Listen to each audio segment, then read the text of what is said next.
This is New York City FC Soccer on WFAN.com. Grillo for Allen. The volley, it's loose and it's in the net. The second opportunity for New York City FC. Ball down, Villa steps up, he shoots, and he scores. Here's a header and a goal by Jack Harrison. Harrison trying to maneuver his way inside the area. Puts it across with the left. Here comes Villa late, and he shoots and scores. Here's Glenn Crooks. From Yankee Stadium in the Bronx, it's the Hudson River Derby, meeting for the 8th time in this rivalry match. The New York City Football Club with a record of 11-7-4, good for 37 points, and third place in the Eastern Conference, playing host to the New York Red Bulls, 11-8-2. They're in fourth place, but they trail City by just 2 points. Well, good evening, everybody. This is Glenn Crooks, and this a series dominated by the Red Bulls. They have 5 wins and 2 losses in the first 7 regular season matches, not including the 1-0 Red Bulls triumph in this year's U.S. Open Cup. It's a rivalry that was born in 2015 with the expansion New York City joining MLS and the Red Bulls. They win the first 3 in that first year, followed up by a 7-0 drubbing here at the stadium in the first of 3 games of season ago. Patrick Vieira's first taste of the rivalry. And Jesse Marsch, the Red Bulls coach, at that moment, 4-0 against New York City. The manager encouraging his team to play with a chip on their shoulder. They did so, while New York City searched for answers. Well, I want to welcome in my broadcast partner for the Derby, St. John's University coach, Dave Masur. And Dave, you got that humiliating loss last May 21st, tied for the largest margin of defeat in MLS history. And in that moment, New York was red. I mean, how do you recover from that? And obviously New York City did. Well, I think Patrick Vieira is very cool cucumber with a tremendous amount of experience, and he knows how to get the messages through to his players. And, I think they've made a couple tactical adjustments when they play against the Red Bulls' pressing style.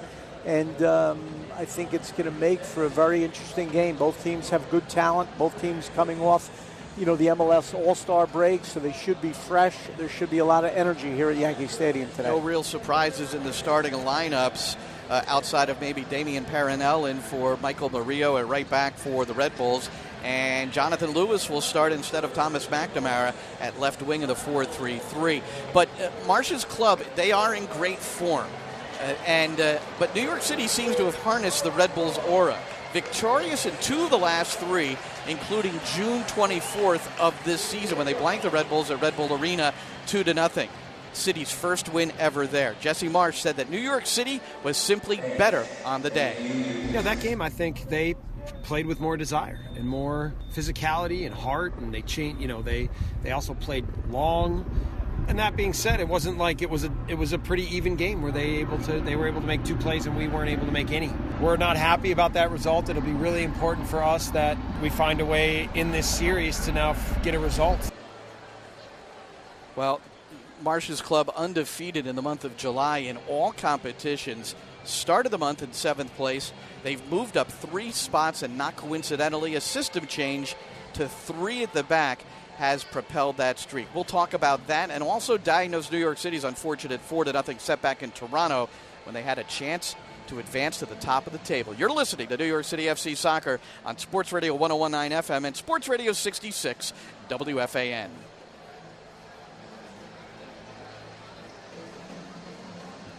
What do the leading owners of New York rental buildings have in common? The Insurant Lease Guarantee. Insurant is the first and leading institutional guarantor of residential leases and is helping to transform the rental apartment market. For building owners, this means more credit-worthy renters, reduced vacancies, and elimination of rent loss at no cost to the owner. More than 3,600 buildings representing more than 400,000 apartments accept Insurant. Call 646-843-1712 or visit Insurant.com. Insurant is a proud sponsor of the New York Yankees. Are you one of the millions of unhappy denture wearers who go to sleep with your teeth and a glass of water beside your bed? Removable dentures are not the answer. Generally, permanent dental implant-supported teeth are the best solution for most patients. The Popper Dental Team of Midtown Manhattan and Melville, Long Island is a family of specialists in periodontics, prosthodontics, endodontics, cosmetic, and implant dentistry, offering a life-changing dental implant procedure And IV sedation is available with board-certified medical anesthesiologists. Imagine eating and tasting the foods you love, smiling and speaking with confidence, living without gum irritation. For affordable solutions and a complimentary consultation, visit IncredibleImplants.com. Why wait to start smiling? Call the Popper Dental team today at their New York office at 212-396-8182 or their Melville office at 631-385-9400 or visit IncredibleImplants.com. The WFAN Boomer and Carton studio is powered by Investors Bank, banking in your best interest. 2 years is a long time. In 2 years, you've probably heard your kids scream, "Dad, the printer's out of ink and my paper's due tomorrow." More times than you can count. But your midnight runs to buy ink are a thing of the past with Epson's EcoTank 4550. EcoTank has a refillable super tank and comes with enough ink to print up to 8,000 pages. So relax and enjoy up to 2 years of cartridge-free printing with Epson's EcoTank. Look for great deals on the cartridge-free EcoTank at Staples, Best Buy, and Office Depot Office Max. Glenn Crooks, Dave Masur with you pregame Yankee Stadium. Part 2 of the 3-part Hudson River Derby. New York City coming off its worst defeat of the season, however. 4-0 loss at first place Toronto. Later, my one-on-one with Patrick Vieira, who was nonplussed by that performance, intimated that the transfer window going to be very active, although there's only 3 days remaining in that window. Goalkeeper Sean Johnson, though, expects his team to overcome the effects of that defeat. We approach every single game, as if we're the better side, and I think you have to do that in this league, or else you put yourself at a disadvantage going to every game. In tough spots, we've been pretty resilient in making sure that next result is not a negative one. 2 negative results following each other is not something that we've done this year. And Johnson is correct, Dave Masur. New York City has not lost back-to-back games all season. Is that a sign of resiliency to you? I think it's a sign of a very good head coach. I think Patrick Vieira has high standards. He expects consistency from his team. He expects leadership from his team. He expects his team to know how to fight and compete, even when maybe the footballing isn't so great. He's able to demand that they really come to play with some of the essentials, And, it's hard for teams during a long season to always do that, but the best teams find a way. And Patrick wants his team to be one of the best teams, if not the best team.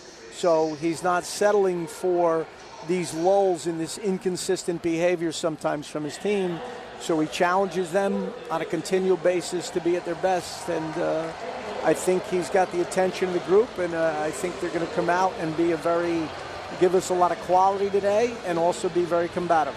Well, Patrick Vieira's team, New York City FC, defeated the Red Bulls last July here at Yankee Stadium.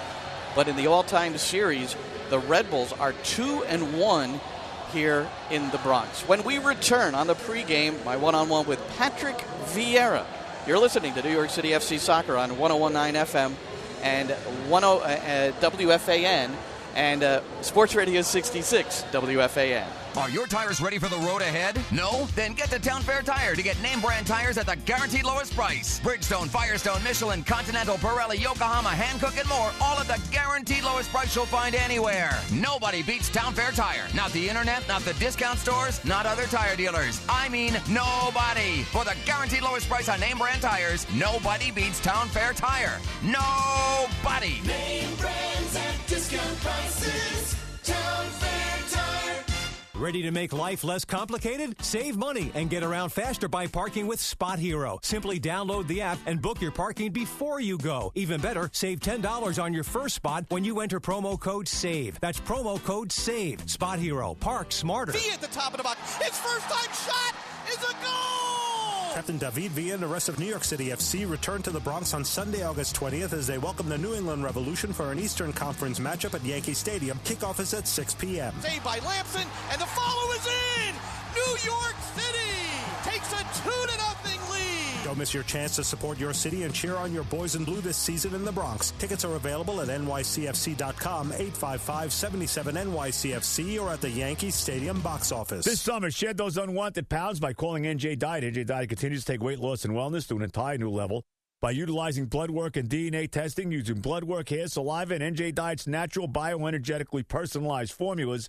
Patients typically lose 20 to 50 pounds in only 40 days. If not, NJ Diet is contractually obligated to give you your money back. NJ Diet then utilizes DNA testing to determine your ideal diet plans, workout plans, eating behaviors, each person's specific needs for essential vitamins, plus many more metabolic factors assessed genetically to make sure you keep it off, stay healthy the rest of your life.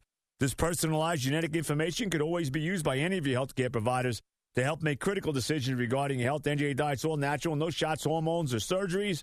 Locations everywhere, New York and New Jersey. Doctor supervision is provided every step of the way. Call today, 855-5-NJ-DIET, or log on to njdiet.com today to learn how you can lose 20 to 50 pounds in 40 days. 855-5-NJ-DIET. Log on to njdiet.com. Back at Yankee Stadium, pregame of the Hudson River Derby, New York City FC against the New York Red Bulls. With us, City head coach Patrick Vieira. Patrick, before we get to this rivalry, let's review Toronto a little bit. Disappointing result, 4-0 on the road.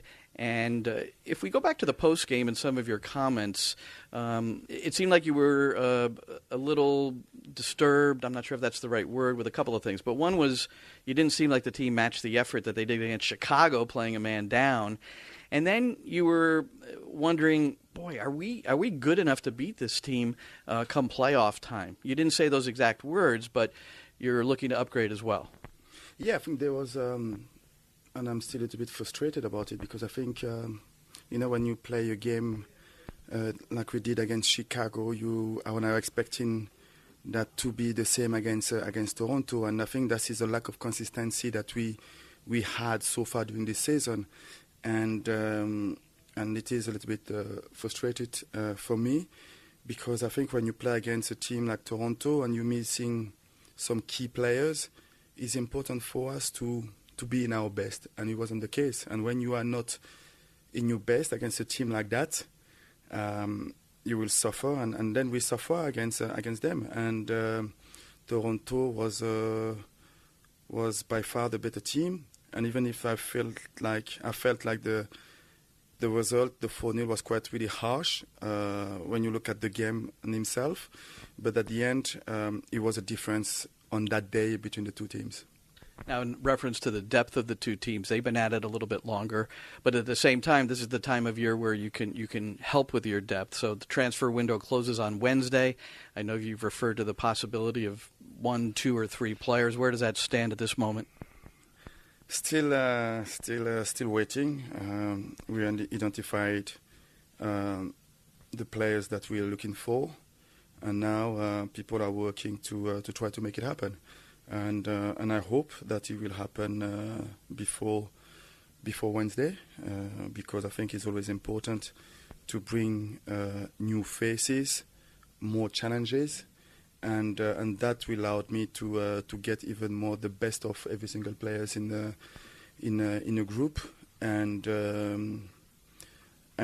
we just have to wait. And I hope that we're going to bring these 3 players that I expected.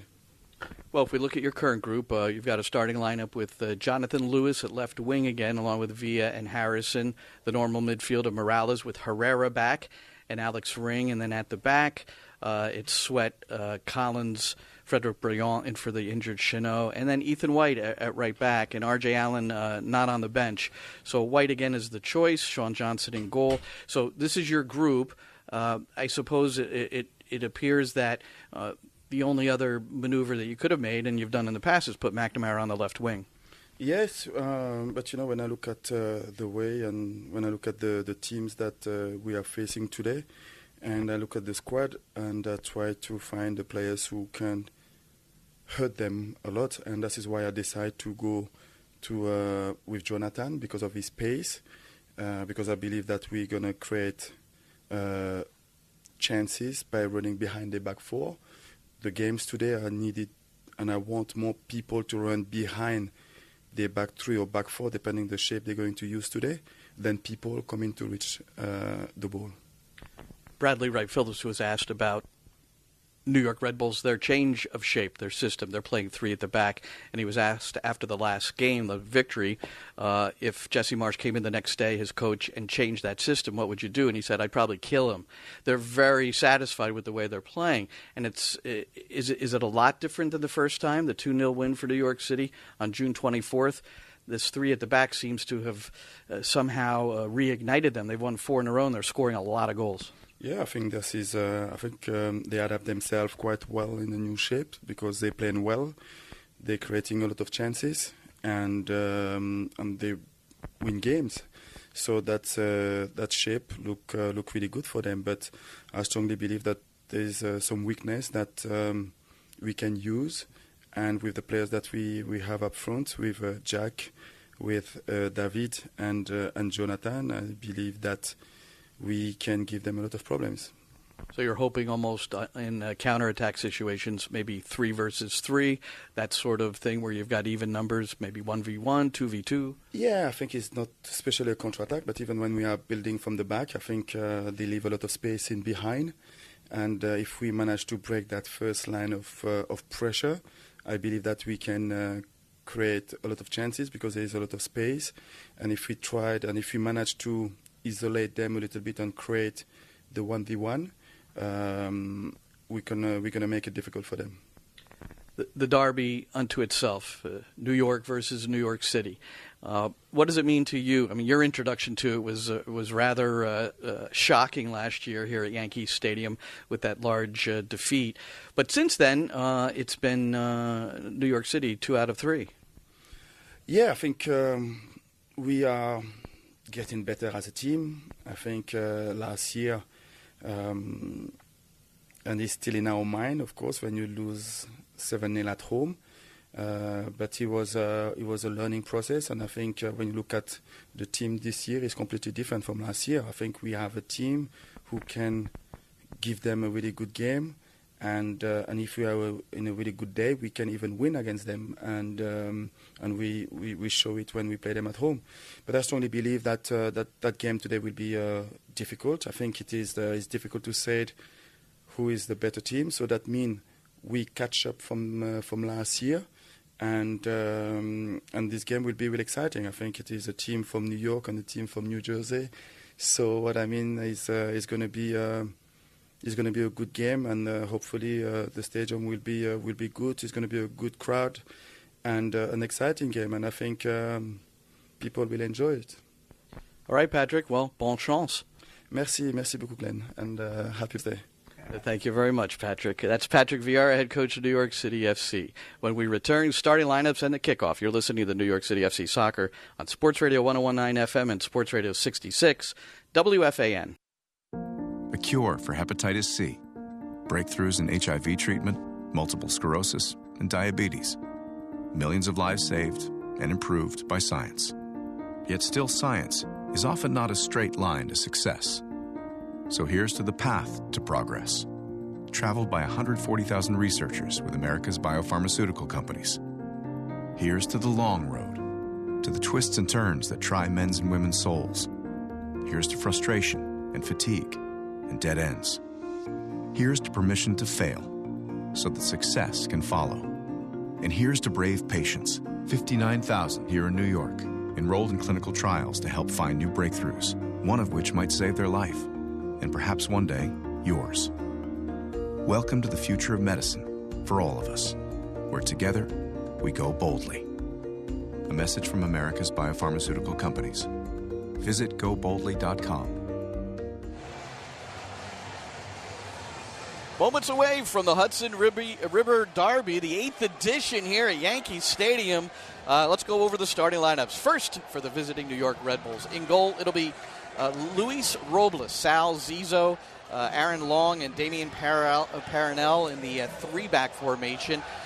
The wing-backs will be Tyler Adams on the right, Kamar Lawrence on the left, Felipe sitting in front of that back 3. Sasha Kleshchin, he's the playmaker, with Daniel Royer, Bradley Wright-Phillips, and Sean Davis rounding out the 11 for the Red Bulls under the direction of Jesse Marsh. The Red Bulls 11-8-2.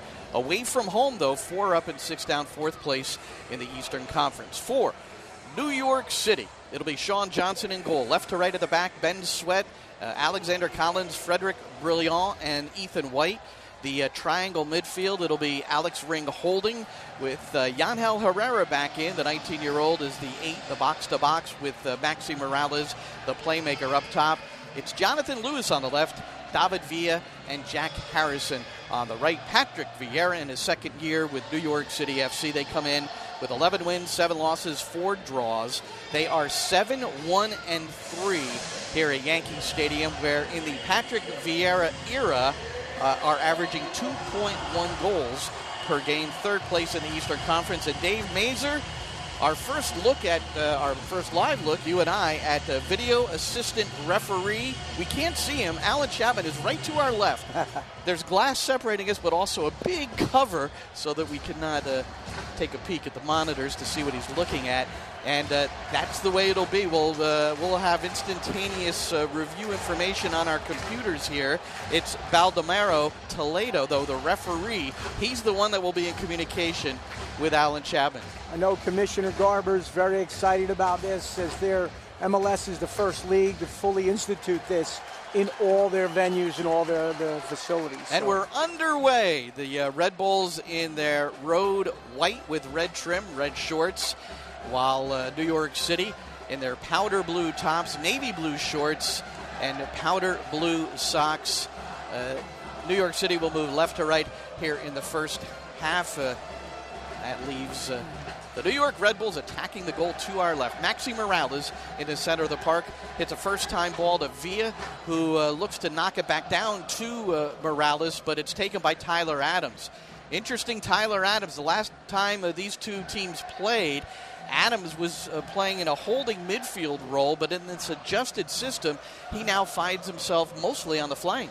I mean, it's a good lesson for young players. We've got Sean Davis, who's traditionally a center midfielder, playing wide right, and you've got Tyler Adams, who's traditionally like a holding number 8, number 6 midfielder, playing as a kind of a wide number 2 attacking kind of right back. So players have to make adjustments in different positions. Lawrence is the player on the left wing back, and he put a ball down the flank intended for Sean Davis, who is situated on the left with Daniel Royer on the right, and that one was shepherded out by Frederick Brilliant. So it's a goal kick for Sean Johnson and New York City. We're just underway from Yankee Stadium. Glenn Crooks, along with St. John's University coach Dave Masur. Sean Johnson hits a deep ball about 20 yards into the Red Bulls end, where Villa knocks it down for Ben Sweat. Back to Villa. Finds Morales. It was a little bit behind Maxi, so Sean Davis was able to poke it away, and the Red Bulls in control. Damian Paranel, he's playing the right side of that back three. He puts one across, and right in the middle of the center circle, a first-time ball play by Frederick Brilliant. Morales running out of the midfield, trying to secure possession. Second ball now to Morales. Here's Herrera. His shot is spilled momentarily by Luis Robles, but he pounced right on it, and it's the first chance of the game going to New York City. Yeah, you can see a little bit of their kind of direct play that Patrick Vieira talked about a little bit before the game, to test the back three of the Red Bulls that tend to push high and try to get a high line against you. Well, you've got Toronto in first place in the East, followed by Chicago. Then it's New York City and the Red Bulls, separated by just 2 points. City just a single point behind second place Chicago. Third minute from Yankee Stadium. No score, foul called. 10 yards inside the Red Bulls end towards the right. We have a pause in play as Damian Paranel, or is it Aaron Long? Aaron Long is walking over to have a chat with Jesse Marsh. Not sure what this is about. It doesn't appear to be an injury, although the trainer perhaps is up towards the touch line. We do know that Jesse Marsh is giving instructions to Aaron Long during this injury timeout, and that's why the fourth official has walked over and said, no, Jesse, this is not an opportunity for you to make coaching points to Aaron Long. It looks like he's getting his right hand wrapped up in some fashion, and play is resumed, and it's Aaron Long now jogging back into his position.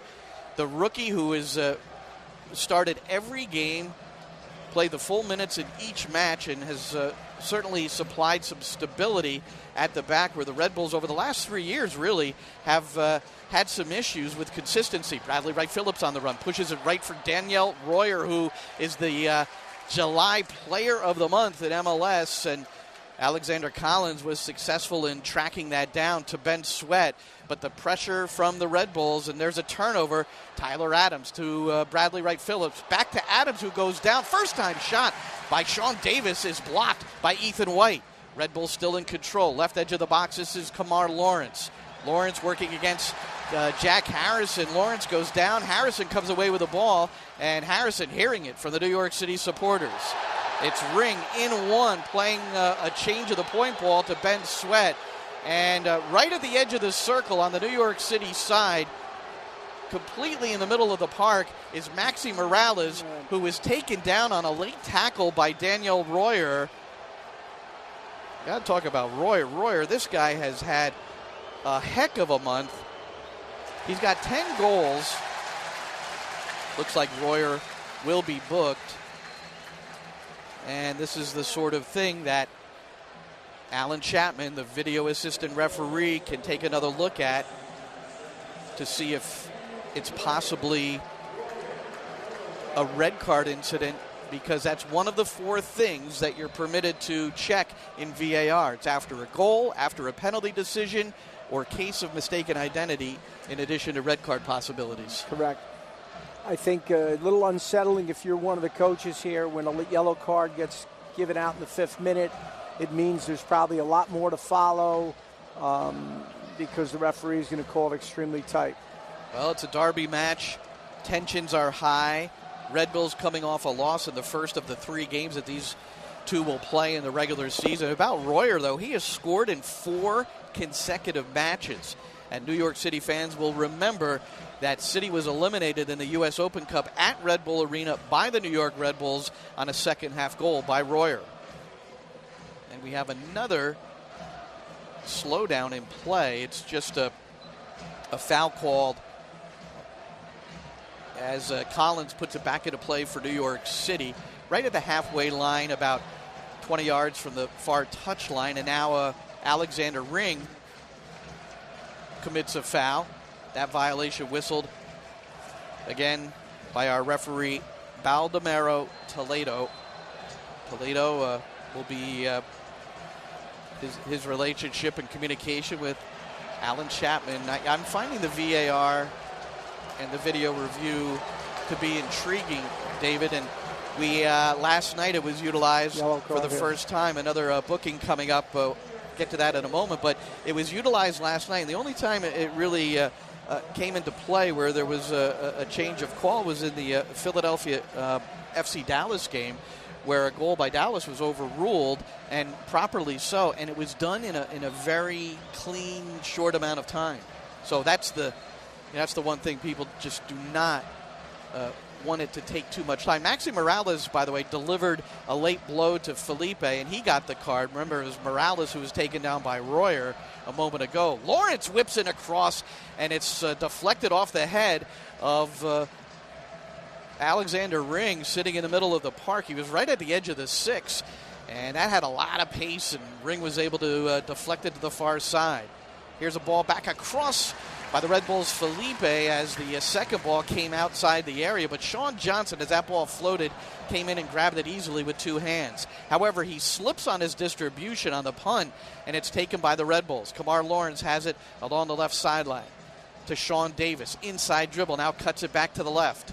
Now it's Sasha Kleshtin, who's drifting to this near sideline, trying to work a combination, and does so with Sean Davis trying to hit the overlapping Kamar Lawrence. It's poked away out of bounds. It'll be a Red Bulls throw-in about halfway between the midfield stripe and the goal line in the New York City end.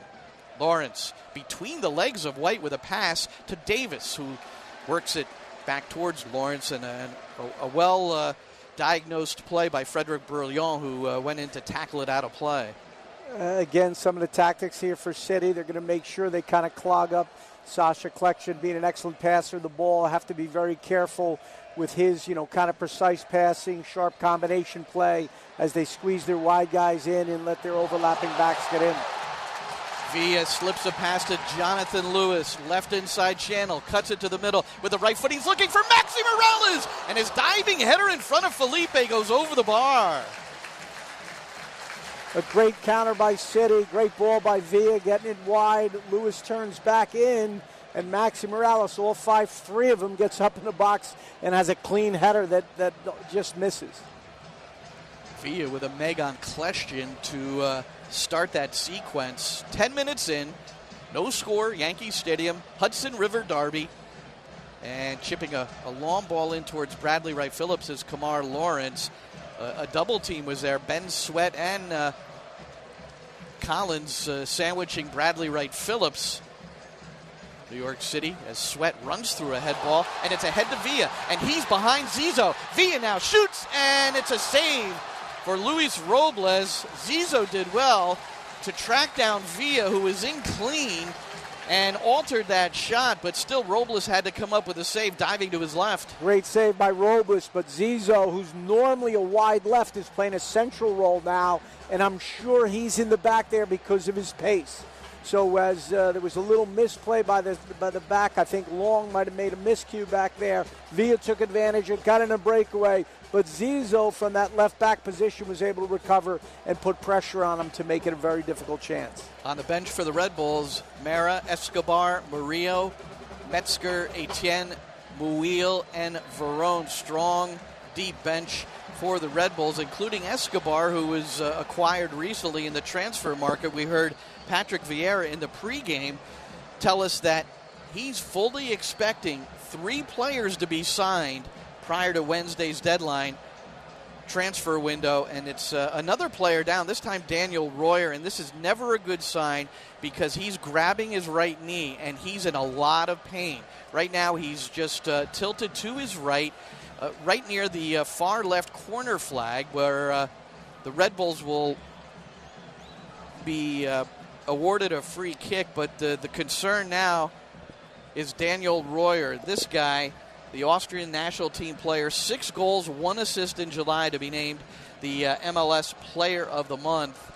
And his penalty kick goal in the 55th minute provided a victory for the Red Bulls over the New England Revolution. That's how he started it. And the way Royer has played in this new shape has been inspiring to his teammates, invigorating to the squad, because the Red Bulls, they haven't lost in the month of July, and that includes a U.S. Open Cup match against New England. But what is it about this shape that is so difficult to defend? Because I've also scored a lot of goals. I think there's a lot of freedom for the wide players to be able to get forward, a lot of freedom for the wide offensive players like Royer to squeeze in, and similar to how Real Madrid kind of push on with Ronaldo and give him the freedom to squeeze up and roam all over the field. They're giving that same freedom to a guy like Royer, who then joins up with Bradley Wright-Phillips and becomes more of an attacking option. All right, corner kick for the Red Bulls taken by Kleshtin as Daniel Royer continues to get tended to by the athletic training staff for the Red Bulls.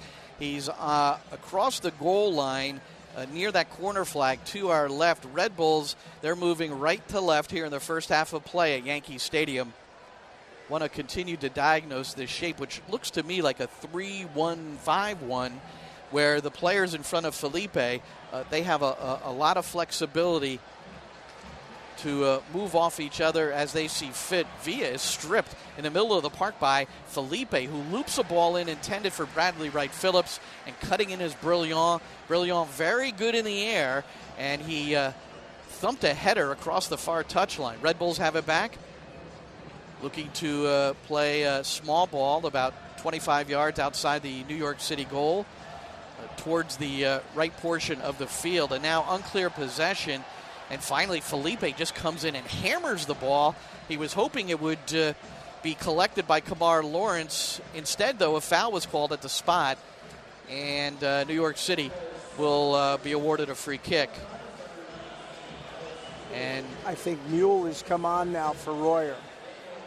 So Alex Muil, an early substitution forced by the injury to Daniel Royer. Mule has he's been impressive unto his own in this his second year out of Georgetown University, just 21 years old. And he'll remember that 7-0 blowout here at Yankee Stadium, because in that game, Muil scored his first career goal. Great moment for him.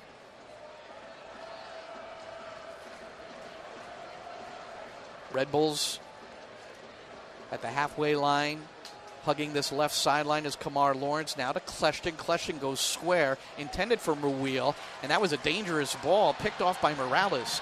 He pushes it wide for Jack Harrison. He has the pace to chase it down. Cuts back against Zizo. It's now 1 versus 2. Harrison as Kamar Lawrence comes to pick it up. Now it's Ethan White in a supporting role, whips the ball across, and it's headed out of the area by the Red Bulls, but not yet out of danger. Sweat tries to slip one behind to David Villa. It's picked off by Parinel, but Parinel has his delivery as he looked to enter into Kleshton, taken away by New York City. However, the Red Bulls have it back.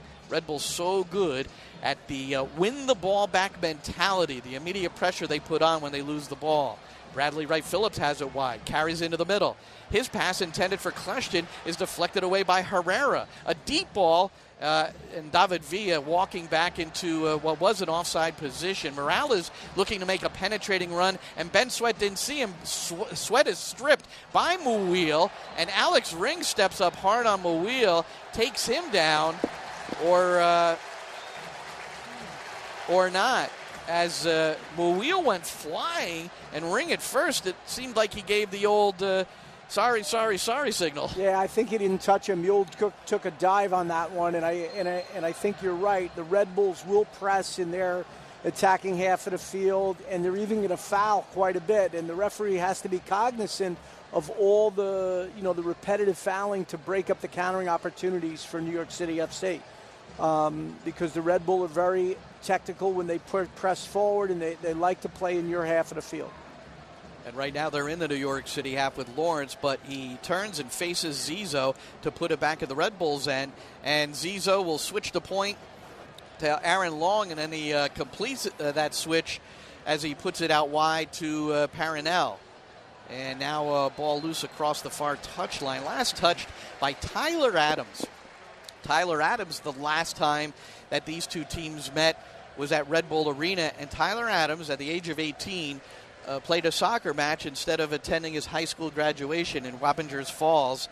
But what a really nice thing, Catch-All High School, a nice thing they did that morning early, like about 8:30. The game was a 1:30 kickoff.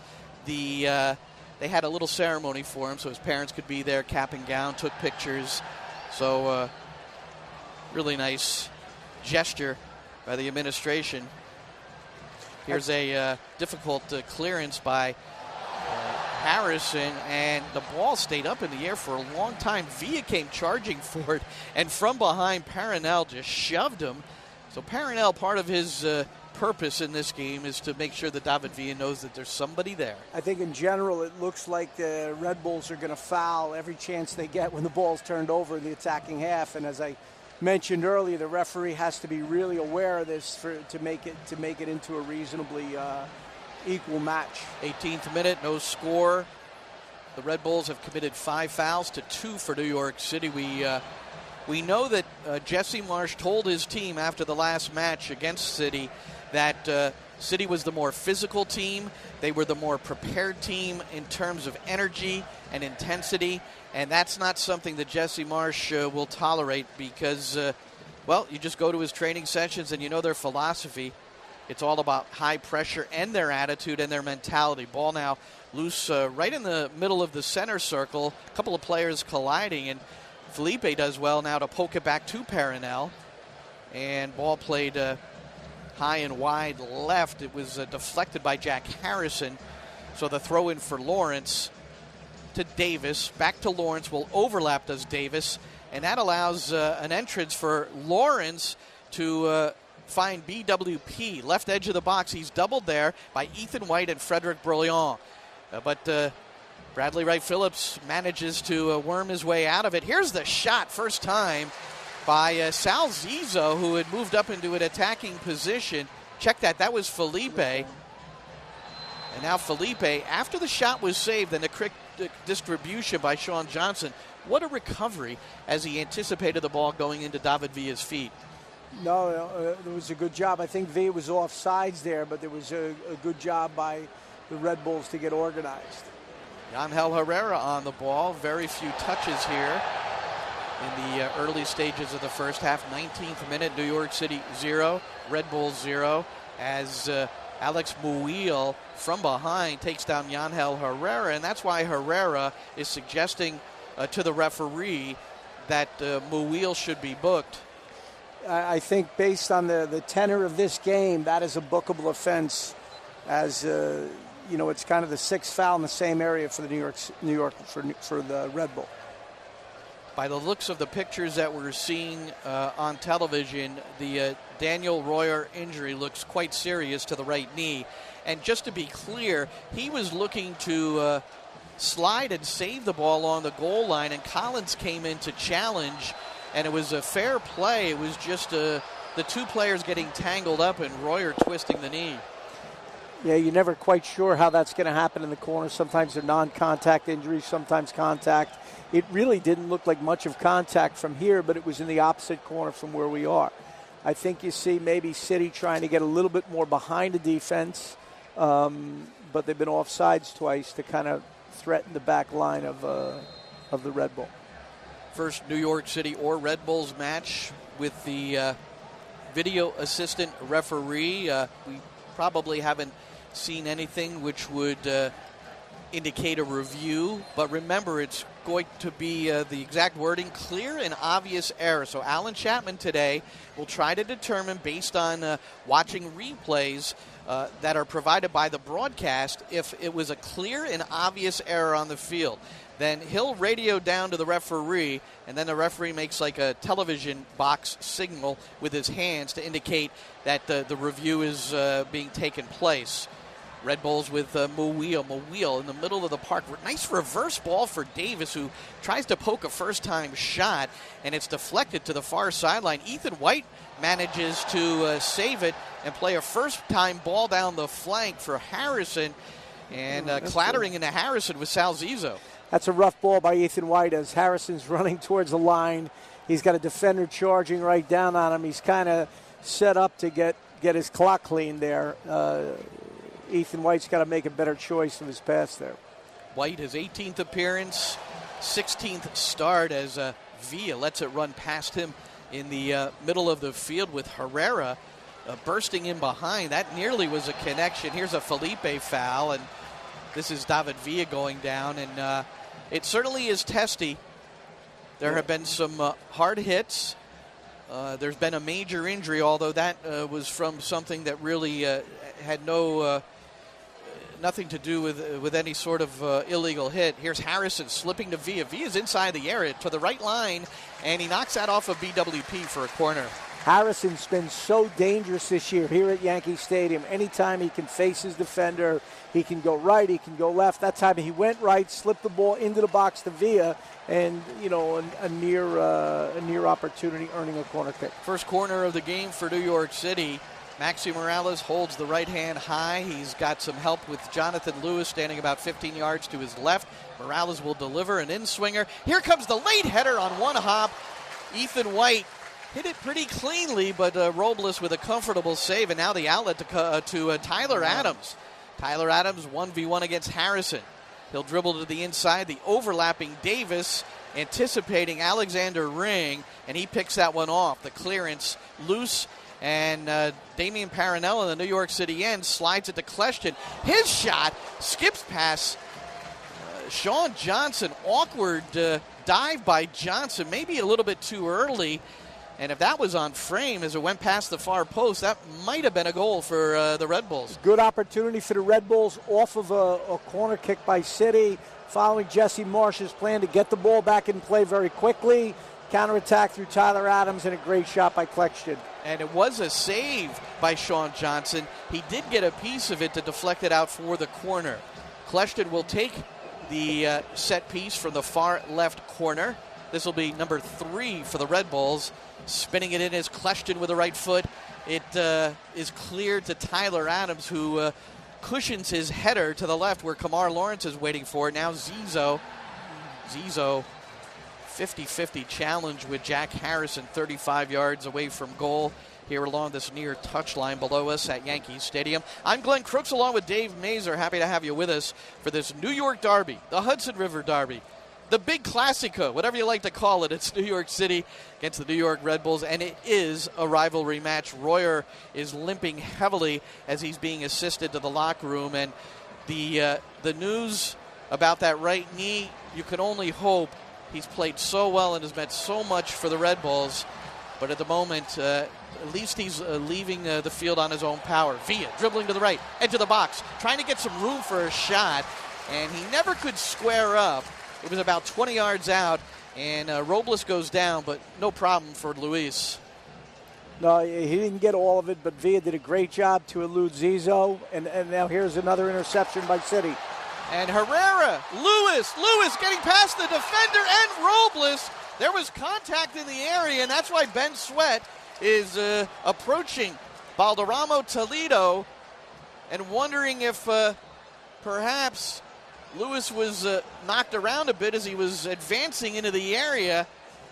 First it was Paranel who knocked him off balance. Then he got past Robles, and the save off the line by Sal Zizzo. And now that's an interesting one. If he would have fell down, it potentially could have been a penalty. He kept his feet, and he got a breakaway, and it was a good save by Robles. Herrera is the one who played the ball through to Lewis. Jonathan Lewis getting the start instead of Thomas McNamara. The reasoning from Coach Patrick Vieira, more pace against this Red Bull back line, and you have to like the matchup of Lewis against Paranel, and New York City saw the benefits of that particular matchup just a moment ago, Dave. Yes, that's the second or third time now that City's gotten behind the Red Bull defense, but haven't been able to put one in the goal. Well, neither team has been able to break through on the score sheet. 26-minute, New York City 0, Red Bull 0. New York City out shooting the Red Bulls 6-5. On target 5 times to 3 for the Red Bulls. That is 2 more shots on target than they got in the entire 90 minutes at home against New York City back on June the 24th. The only shot on frame was a shot from distance using the left peg, Kamar Lawrence, in the 80th minute. New York City, right to left. Check that. They are attacking the goal to our right. Throw in for Ethan White along the near touchline. Finds Villa, lays it off for Harrison. Harrison accelerates, trying to push it past Damian Paranel, who timed that tackle well. Ball loose and taken by Kamar Lawrence, uncontested. Now he hits a left-footed looping service intended for Bradley Wright-Phillips. Collins was there on the goal side and simply lets the ball, maybe got a glancing header on it, but it goes softly back to Sean Johnson.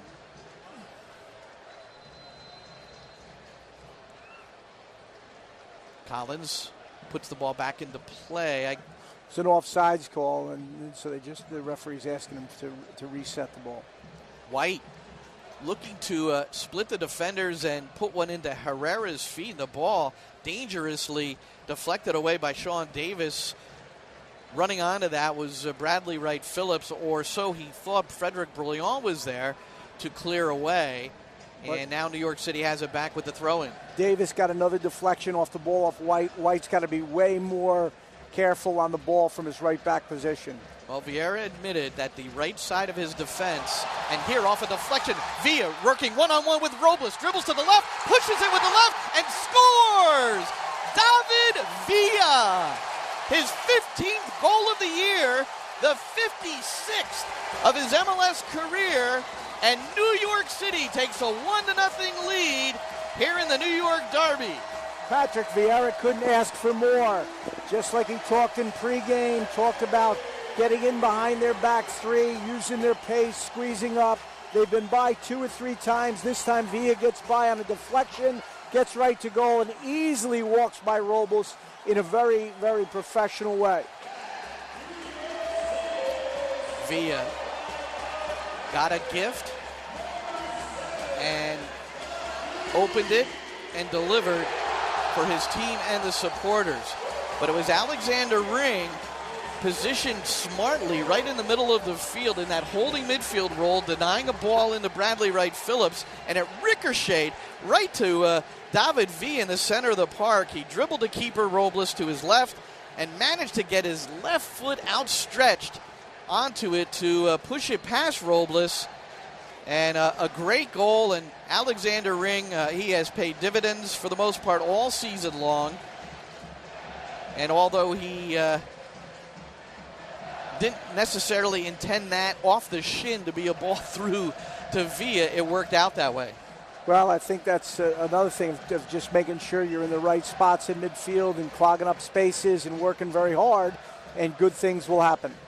Ring credited with an assist, his third of the year.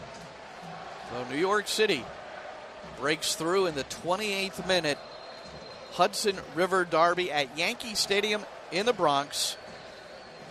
New York City won the opener of this series on June 24th at Red Bull Arena, 2-0. Goals by Jack Harrison and Ben Sweat. Sweat also assisted on that Harrison goal. Sweat, a revelation trialist. He's been the first team choice at left back ever since the injury to Ronald Matarrita, which has kept him out most of the season and will continue to. Set piece question, well timed by Sean Johnson as he came out to the edge of the six, challenged by Aaron Long, very good in the air, and Johnson wisely punched it across the far touchline where Kamar Lawrence will throw in. He's deep in the New York City end. New York City leads the Red Bulls 1-0, scoring moments ago. David Villa, his 15th of the year. Lawrence looking, throws it in long. It reaches inside the box, headed away by Brilliant, positioned well behind Sasha Kleshtin. And now the long clearance from Ethan White, but he can't get it into the other end. Aaron Long, standing about 10 yards inside the New York City end, manages to collect, goes square to Paranal, and a whistle, and Paranal was fouled, and that was certainly a late arrival by Jonathan Lewis. And Lewis, in a friendly way, pleading to the official that don't book me. There have been 2 yellow cards shown, one to Daniel Royer in the 6th minute, and then unfortunately for Royer was forced out of the game at about the 13th or 14th minute with an apparent knee injury, and then the other booking Maxi Morales. Yeah, and he's lucky here that Lewis is lucky potentially didn't get booked on that one. He came in a little late, kind of lifted his leg after the tackle and caused the foul. Still waiting, although it won't necessarily happen, but will we get a video review at some point today? Reverse pass from Villa intended for Harrison. And Aaron Long, so consistent, central back, USL Defender of the Year last year. He was able to step in and pick it off, and he finds Felipe. In the meantime, though, off the ball, Villa, he's down. There was a foul here about 10 yards inside the near touchline and about 15 yards inside the Red Bulls end, and that's where Maxi Morales will take the free kick for New York City, or will it be Harrison? They're both over the ball, and so Maxi just plays it small to Harrison. Inside dribble, it's on his favorite left, slides a ball into Ring, drops it back for Sweat, looping cross to the 5'3" Maxi Morales. Kleshtin easily heads it away. However, New York City still in control. Back heel by Villa to Brilliant. His first time ball to Ring, and he hits a long diagonal along the left flank to Lewis. Lewis finds Sweat. Sweat stripped by Kleshtin. Kleshtin all over the field. We've seen him right, left, and central trying to play make for the Red Bulls, who are struggling to get near the New York City goal. Really, the only time, Dave, they've created an issue is off of set pieces, where the Red Bulls have traditionally, especially in the Marsh era, have been very good. 33rd minute, New York City 1, Red Bulls nothing. David Villa with his 15th goal. The goal has given City tremendous confidence and momentum here, and just have to be careful that they don't get counted on here as Bradley Wright-Phillips takes the ball down the left flank right now. Phillips outside of the right boot as he was triple teamed, was looking for the trailing Sasha Kleshtin. Alexander Ring there to intercept, and Sweat finds Maxi Morales. He had a pocket in between the midfield and the back line. He'll change to Ethan White, the right back. Back to Morales, edge of the center circle, now in the Red Bulls' end. He'll leave it for the supporting Alexander Ring. Opens up his hips to the right to find White. White to Harrison, right sideline. Harrison patient, now finds a seam off the dribble. Now he'll lay it back to Herrera. Herrera all the way back to Brilliant, who is in the New York Red Bulls' end. Best possession in terms of decision-making for New York City this match. And you're right, Dave Masur. They're playing with a lot more alacrity, confidence. It's amazing what a goal will do for you. Here's Ben Sweat offsides as Morales hit the overlapping Sweat with a deft little chip over the defense. That was a brilliant ball by Morales. I'm not sure Sweat was offsides. Very crafty ball. He kind of tried to run lateral to their back line, and it just didn't come off. High press from David Villa and the New York City faithful. That is his field mates, and Villa nearly picked it off from Aaron Long, but he got it to Lawrence. Lawrence clips a ball down the left flank and easily headed away by Brilliant, but the second ball taken by Mouille. However, Mouille fouls Ring in his effort to get to the ball. I think it was Kleshton there with a knee to the back. So Kleshton came in late. Mouille was in front of Ring. Kleshton and Ring collided, but Kleshton, it was his momentum as he went up to challenge for the head ball that carried him right into the back of Alexander Ring. Ring is tough. He's up. Here's Jonathan Lewis. Nice little step over. Finds Ring. Now it's Morales. Right edge of the box. His service across finds Ethan White. White to Villa from outside the area. Cuts it back to his left. Here's the shot. It's deflected out for a corner. Again, Morales' ability to move around the field. He got an overlap down the left flank. Set up a great ball to White. White finds the orchestrator in Villa. Villa makes a great cut back across, sells the shot, and has a dangerous chance. Now we have another corner kick. Zizzo with the important block of that Villa shot. Maxi Morales far corner now, and he'll play it deep for Alexander Ring. Ring now will drive to the back post, intended for Ethan White, and that corner play rehearsed as they were looking to go to Ring, to White, and then maybe head it back across the middle, yeah. Yep. And Ethan White did make a very smart decision earlier. He could have teed up a shot there, but instead he gave it to the guy who is Spain's all-time leading scorer. I think Villa has shown his value for not only New York City, but for the league as one of the greatest purchases of the league in the history of the league for international players. His work ethic, his quality, his ability to be a team player is just phenomenal. And you see it, each and every game with City. He covers the most ground out there as a center forward, comes back, doubles, presses defensively, and it's very rare to see a center forward with these kind of workmanlike qualities with as much skill as he possesses. And he's managed 4 shots, 3 on frame, and his counterpart in that striker position, Bradley Wright-Phillips, also prolific in this league, has been held without a shot.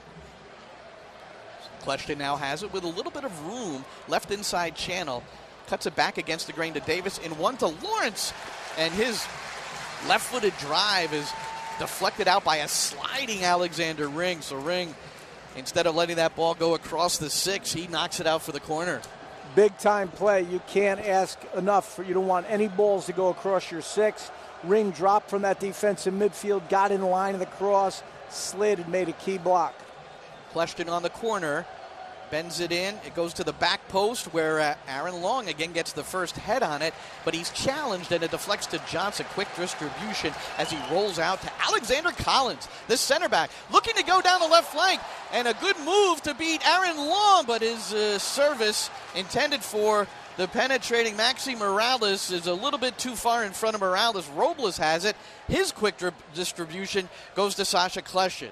Kleshton changes to Davis, and he continues the swing and finds Tyler Adams along the right wing. Adams at that right wing back position in this either 3-back or 5-back system utilized by Jesse Marsh. Adams has had very few touches. He's a player that you'd like on the ball a little bit more. And the touches he has had, he's wasted. He's given a couple balls away. He hasn't been smooth and effective. It really is amazing for both him and Jack Harrison, 2 very young players, to be on the field with such quality players at such young ages. You heard the crowd go, ooh, that was Yangel Herrera in the middle of the park beating Felipe with a scissor move. and leaving Felipe in the dust. New York City now has it as the ball is changed to Harrison. White will overlap. Harrison about 30 yards out on the left foot. He'll loop one in towards the back post, but Villa was not running that way, and it goes out safely on the Red Bulls side for a goal kick.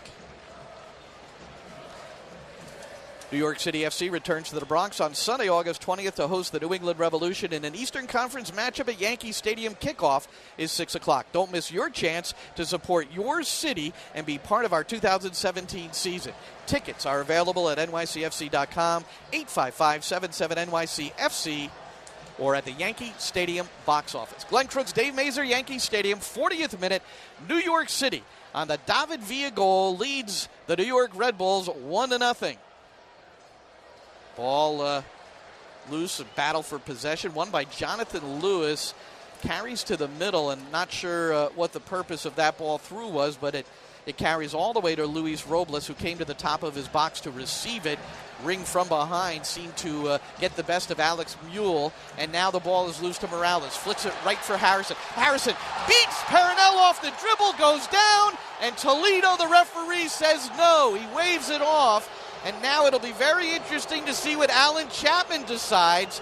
The video assistant referee to our left. We can't see him. There's a big cover over the glass.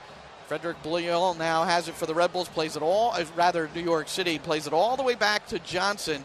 Still waiting to see if there'll be... and remember, the decision that Chapman has to make, was it a clear and obvious error? Red Bulls have it. Bradley Wright-Phillips now. Dangerous shot. He shoots and he scores. Phillips.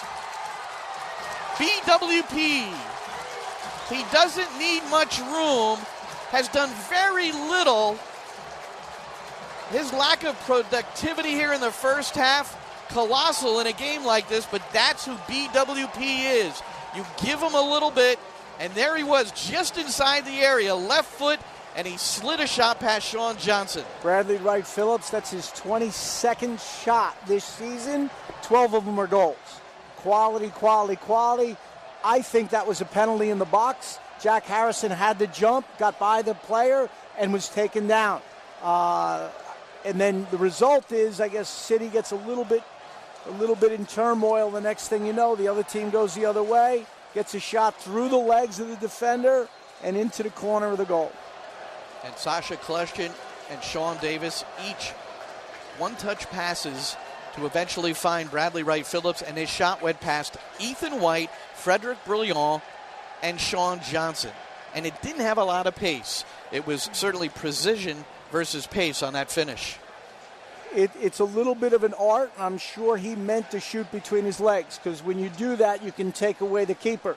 If you can shoot between a player's legs, you really get an advantage, because the keeper can't see it and is very late to react. All right, here's Jack Harrison looking to get in behind. Cizo recovers, though. It was Ben Sweat who timed that pass. Well measured, good run by Harrison, but Cizo with the pace to chase it down and push it out of the area. The New York City Football Club along the far touchline, just inside their own end. Ben Sweat with the throw. In 43rd minute, the Red Bulls have just tied it up on a Bradley Wright-Phillips goal. And you talk about the prolific goal scorers in MLS in recent years. BWP, that's his 53rd career MLS goal. Villa, since his arrival in 2015, has 56. And the only other player in that 3-year period with at least 50 is Sebastian Javinko for Toronto FC with an even 50. Sweat now has the throw in deep in his own territory. Plays it into Morales, who just looks to clear the area, get it out of danger against the pressing Red Bulls. Cizo now in one, plays it back to Robles, who comes about 5 yards outside of his area, and then plunks it deep down into the New York City end. Headed away by Collins. Second ball, though, goes to Felipe. Plays it wide for Tyler Adams. Adams going against Jonathan Lewis. And the two rookies with a good battle there. Adams, the homegrown product for the Red Bulls. Lewis, third pick overall in the 2017 Super Draft out of Akron. New York City 1, New York Red Bulls 1, Yankee Stadium. We're getting another look at the no call on the Harrison potential penalty foul by Parinel, and when you get a look at it, there really wasn't that much contact, Dave. Yeah, no, on the second look, it didn't look like much, but, you know, he was going past him. Whenever someone's going past him and a defender sticks an arm or a hand out, that's when there's a likelihood it may be called. So Parinel was cleanly beaten. Harrison loves to step over or scissor. And Dave, isn't that one of the most effective ways to run at speed at a defending player and get them unbalanced?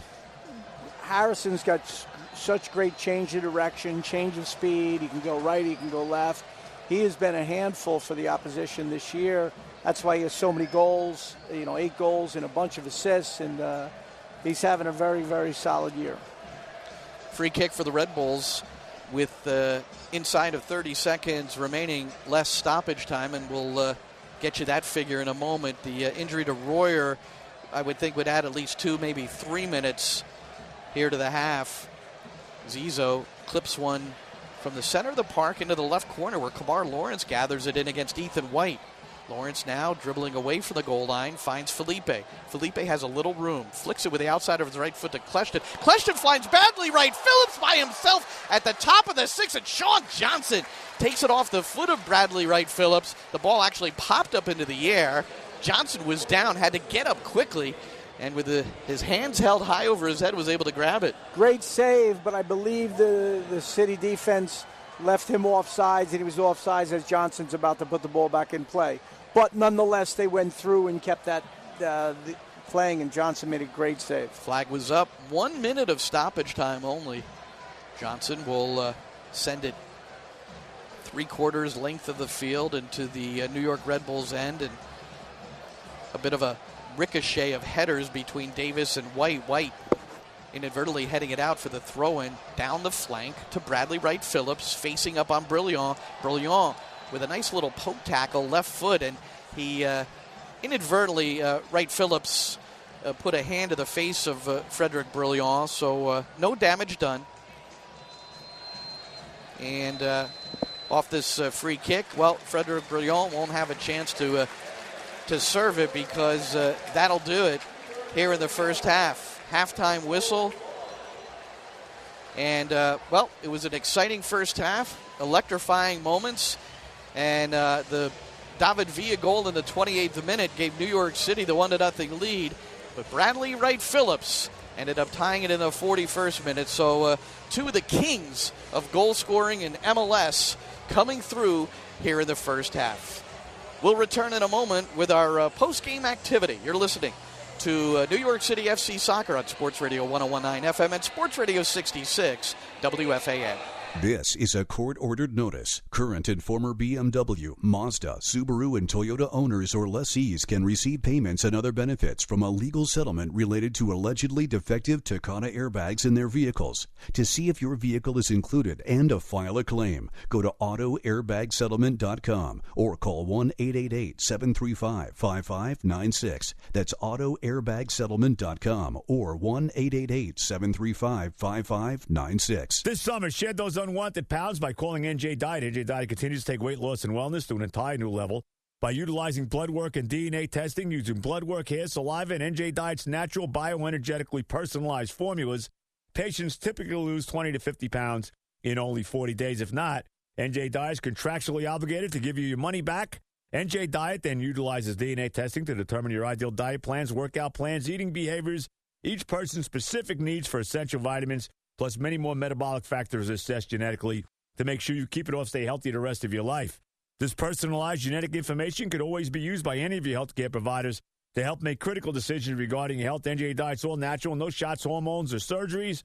Locations everywhere, New York and New Jersey. Doctor supervision is provided every step of the way. Call today, 855-5-NJ-DIET, or log on to njdiet.com today to learn how you can lose 20 to 50 pounds in 40 days. 855-5-NJ-DIET. Log on to njdiet.com. Not sure what brand tire to buy? Town Fair Tire has them all. Michelin, Goodyear, Firestone, Bridgestone, Pirelli, Toyo, Yokohama, Hankook, and more. No matter what size or brand, Town Fair Tire beats all the competition even online prices. We'll also do a free front wheel alignment with any tire purchase. Name brand tires, the lowest prices, free alignment. Nobody beats Town Fair Tire. Nobody. Name brands at discount prices. Town Fair Tire. Summerbration. Summerbration. It's a funny word that combines summer and celebration into one, and it's a key component of the Honda Summerbration sales event. But it's not limited to nor exclusive to it. For example, feel free to say, I'm celebrating my friend's birthday with a picnic in the park, or sweet jacuzzi, let's all suit up and summerate together. So, while we meet certain well-qualified buyers can say, I got 0.9% APR at the Honda Summerbration sales event on a 2017 Honda Accord from KBB.com's Best Value brand. Please, feel free to use Summerbration as you see fit. Liberally, all summer long. There's a Summerbration happening at your Honda dealer, so hurry in today. Hurry to your local Tri-Honda dealer for great deals during the Summerbration sales event. Based on 2017 Brand Image Awards from Kelley Blue Book, visit KBB.com for information. APR financing offers available for well-qualified buyers. See dealer for financing details.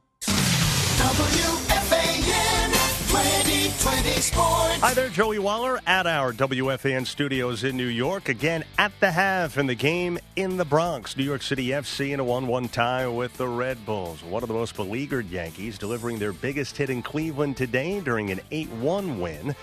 Jacoby Ellsbury with a 3-run triple in a 5-run sixth inning. Slumping Aaron Judge, later adding a 3-run homer, his 35th. The winner, Luis Severino, again outstanding, beating Carlos Carrasco.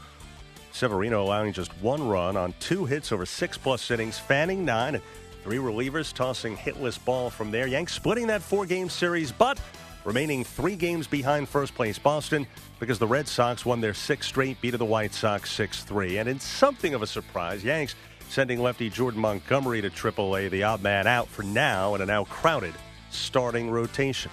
Well, the last time a Major League team won 43 out of 50 games, Hall of Famer John McGraw was managing, was those 1912 New York Giants, a feat now equaled by the Dodgers entering their game tonight against the Mets at Citi Field. Steven Matz pitching against the lefty Hyunjin Ryu, and so lefty hitting Jay Bruce out of Terry Collins' starting lineup. Meanwhile, in what could be the shortest broadcasting career ever, Jay Cutler's first year in the booth ending before even starting.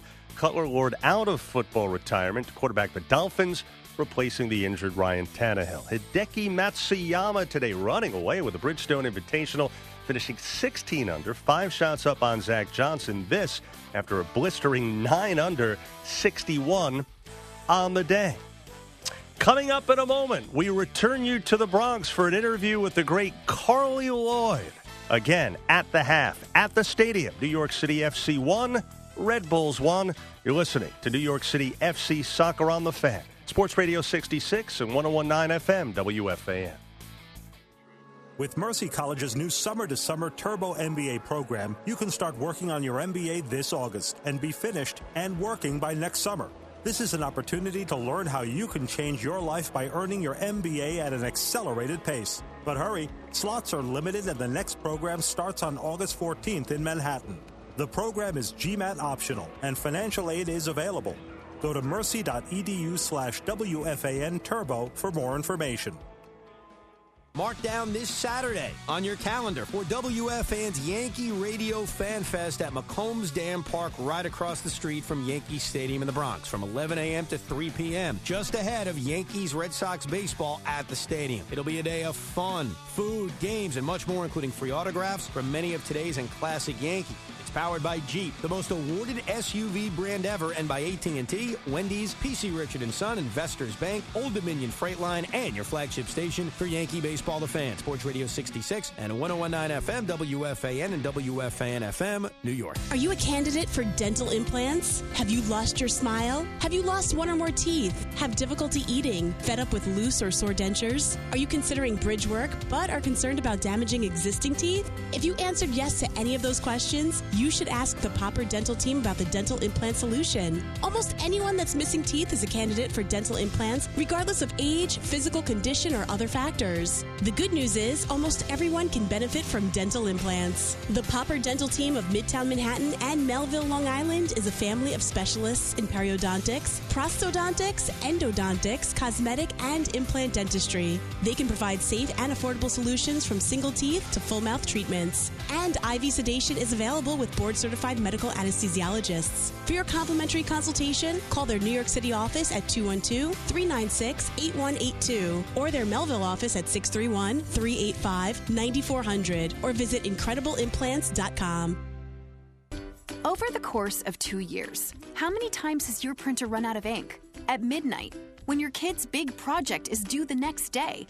If the answer is too many times, your new best friend is Epson's EcoTank 4550. EcoTank has a refillable super tank and comes with enough ink to print up to 8,000 pages. So relax and enjoy up to 2 years of cartridge-free printing with Epson's EcoTank. Look for great deals on the cartridge-free EcoTank at Staples, Best Buy, and Office Depot Office Max. We're back at halftime of the Hudson River Derby, New York City FC versus the New York Red Bulls.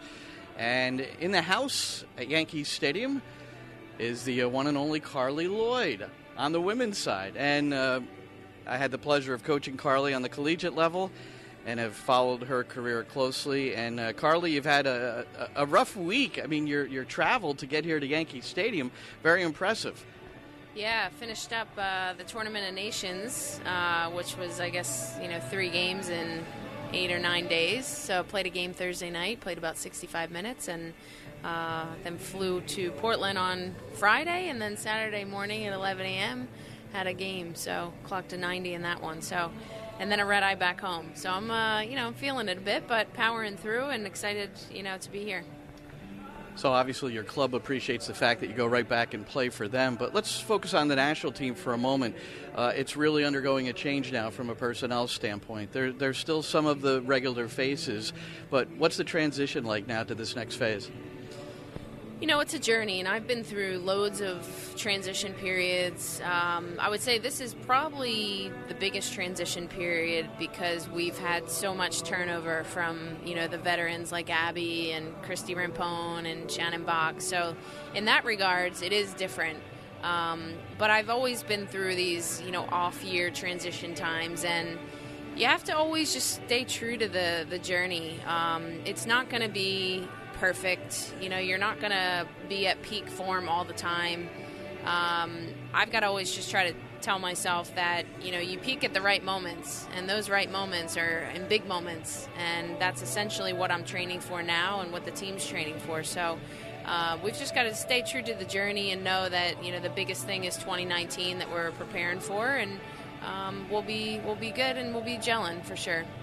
Is there some aspect of the team or the way the team plays or just any element that you're looking to enhance, to increase, and perhaps your experience in Manchester kind of brought something to light?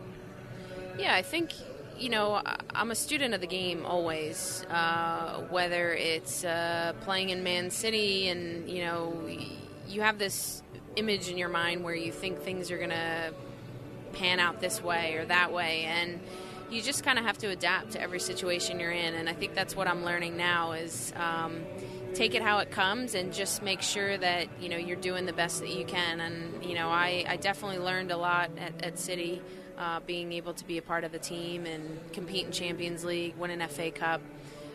It was truly special, and, taking full advantage of their facilities were unbelievable. So for me, it's, just continuing to get better. I think this next phase of my career is I've got to be more sophisticated and outsmart people. I'm on everybody's radar. The thing is as soon as I get the ball, people want to come after me and they want to steal it off of me. So I've got to find ways and find new ways now of playing more sophisticated, and that's kind of where I'm at now, and want to just continue to help this team. I know that I can be an integral part of the team, lead the team, and still feeling good, fit, and strong. So that's what matters. The experience of Manchester City, the soccer culture, is that something that really stood out? Soccer has grown certainly in the States, but in England, isn't it like that's what everybody breathes? It's totally different, and that was the first impression. I mean, I hop in a cabbie, and he's got football on. They're talking about football. Couple of them, knew I played for the women, so it's just a different culture, and for me, that's it's really special and really cool to have been a part of that and to be able to have seen that and live and play there for 3 months. It was definitely a great experience from a culture standpoint as well. Something that money and school can't buy you. So it was amazing and opened up many doors, and just thrilled that I was able to do it. I'm always curious when an American goes and starts to work full-time in England, do you learn how to drive on the opposite side of the road? At what point did you become comfortable with that, or did you drive at all? I did. Well, at first I didn't want to drive, but I took about 2 weeks. I was taking a cab to the facility every single day, there and back. So it took me about 2 weeks. The girls on the team were like, come on, let's just go out. Like, we'll grab a coffee. You can take us to get a coffee. So we went out, and, I was hugging the curb a bit there for a few of the times, but no accidents, nothing. And after a few days, I was totally comfortable with it. So now, whenever I go to England or even Australia, I know how to drive on the opposite side of the road now. All right. That's culture and experience. Finally, I know you probably don't like to talk about your age too much, and I know your fitness regimen and how much you take care of yourself, where that's not an issue. But you are getting older. You are now married. Perhaps you'd like to have a family. So how does that all tie in with everything you're trying to accomplish in the next World Cup and Olympics? Well, I think for me, right now, just focusing on right now. I did get married to, my husband Brian last year, which was amazing, and we're both kind of excelling in our own professions right now. His is in the golf industry, and I'm still doing my thing with soccer and loving it. And like you say, age to me is just a number. I think that you put your mind to something, you can really accomplish anything. And I feel fit, I feel strong, I feel sharp, and I've taken care of my body, which has been massive. So I know that I can still dominate and play an integral role in the U.S., and I'm going to just keep going this next cycle. And after that, Brian and I will have to figure out, when we want to have kids, and that'll be the next phase and next chapter in my life. Well, that's the two-time FIFA Women's World Player of the Year, Carly Lloyd. Carly, thank you so much. Thank you, Glenn. All right, so when we return, start of the second half. You're listening to New York City FC Soccer on Sports Radio 101.9 FM and Sports Radio 66 WFAN.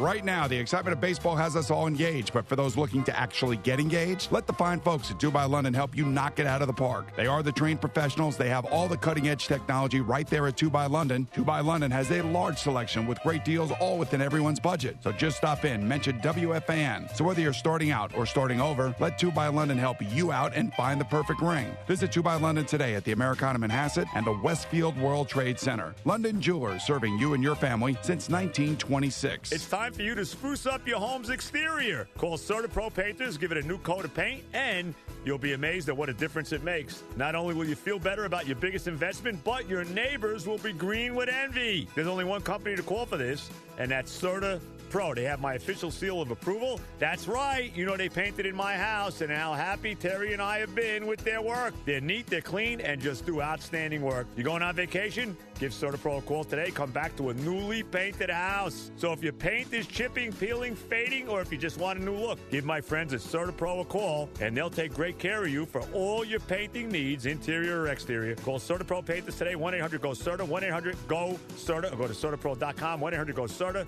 or CertaPro.com. At CertaPro, we do painting, you do life. Each CertaPro painter's business is independently owned and operated. Bradley Wright-Phillips scored his 9th goal in this derby, New York City FC versus the Red Bulls. His goal for the New York Red Bulls, the equalizer, David Villa, in the 28th minute scored to open it up here at Yankee Stadium. I'm Glenn Crooks along with Dave Masur. It's 1-1. Want to congratulate the Netherlands, who have won the Women's European Championship, playing off the interview with Carly Lloyd. The Netherlands in their home country defeating Denmark 4-2 in the final. In MLS, one result today. Portland at home defeated the LA Galaxy 3-1. So here we are level. New York City in their home powder blue with navy blue shorts, powder blue socks. They'll be right to left in the second half, and we are underway with the Red Bulls in their road white tops with red trim, red shorts, white socks. Glenn, before we get going, I want to give you a big shout-out and a happy birthday. Today's your birthday, and we're going to let all the fans and all our listeners out there know that you're celebrating your birthday today as we're calling the game. Thank you, Dave. And I would just ask, I'd be embarrassed, please keep all gifts under $50. Yeah, absolutely. All right, New York City with Herrera. Herrera's got some room, and he finds Jack Harrison, who has split the defense early. With the left foot, he shoots, and he misses wide right. There was all kinds of room, and I suppose that's the one risk, Dave Masur, of playing a high back line that is only 3 at the back, and Harrison seemed to time that run well. He timed the run well, but he was slightly offsides. He's got to really cue in because the left back is always going to step him off. He's got to cue in with that center back to make sure that he stays on sides with that run. Well, Red Bull's not completely balanced at the back in that sequence. Nonetheless, ball shot wide, and Red Bull's back now in the New York City end. Featuring Robles and goals, Zizzo, Long, and Paranel at the back as Sasha Kleshtin hassles Frederic Brilliant, the right center back, and forces Brilliant to just send the ball across the far touchline. Here's Sasha Kleshtin off the throw. Kleshtin, one of the great players in the league, one of the great playmakers coming in, 77 career assists in MLS. He's got 10 assists to tie for the MLS lead here in 2017.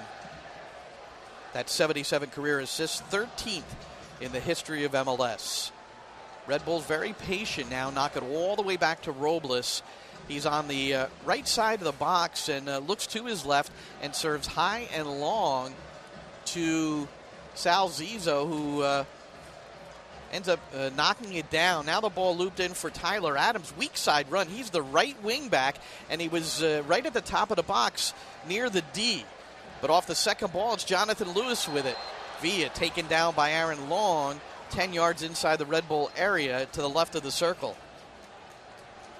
So in the first half, if we talk about video review, there were 2 contentions for New York City, that Jonathan Lewis was taken down at one time and Jack Harrison another. Both defenders, Paranel against Lewis, and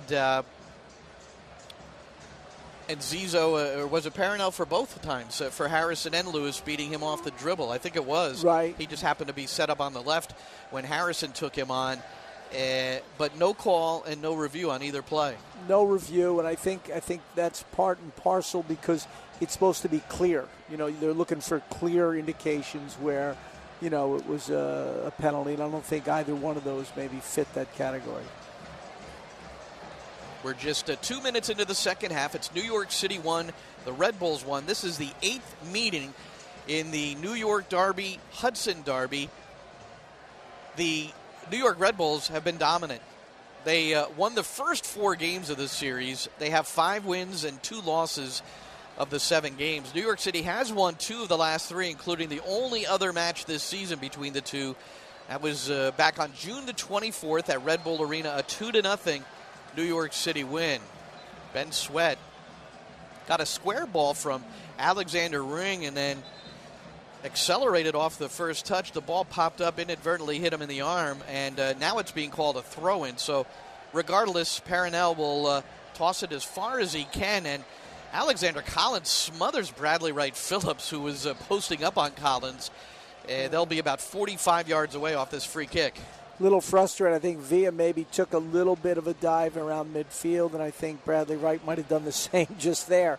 Referees trying to figure out when they're getting knocked off the ball or when they're leaning over and trying to draw fouls. Both very cagey center forwards in Bradley Wright-Phillips and David Villa, and they're prime-time players, as we know, and both have goals in the first half.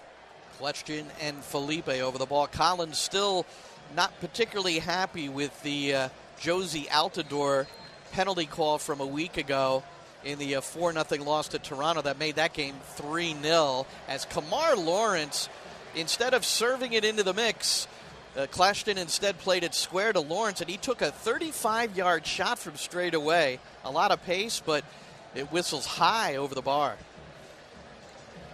New York City. Throw in. Ethan White starting it right back in favor of R.J. Allen. R.J. Allen not in the 18 today, so the choice to come in at fullback should anything happen, whether it be injury or coach's decision, it would be Mikey Lopez today for New York City. Tyler Adams gets a hold of the ball, plays it back to Luis Robles, was facing that way. And now Robles back to Adams. He bends the ball down the right wing, intended for Muil. Muil slips. That was at about the shortstop area of the sod lay down here at Yankee Stadium in between Yankee games and these New York City soccer matches. Brilliant manages to nudge the ball wide right for Ethan White. White, though, lose possession. His pass intended for Jack Harrison is intercepted by Zizzo, gives it to Kleshton, now back to Zizzo. He tees it up with the sole of the foot and enters into Sean Davis. And now the ball is just being knocked around. It's really no clear possession in the air and finally gathered in by Sal Zizzo. Far touchline at the 18-yard line extended is where the throw-in now will be for the Red Bulls. Ethan White was tackling the ball carrier, in that case is Muil. Ball back in, and now White is down. And also Alex Ring. Ring was fouled.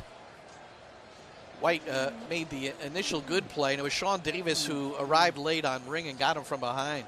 So that was an example about 3 minutes earlier where City was deliberately building the ball out of the back as they reversed to their goalkeeper, allowing the Red Bulls to really squeeze all their players into the attacking half.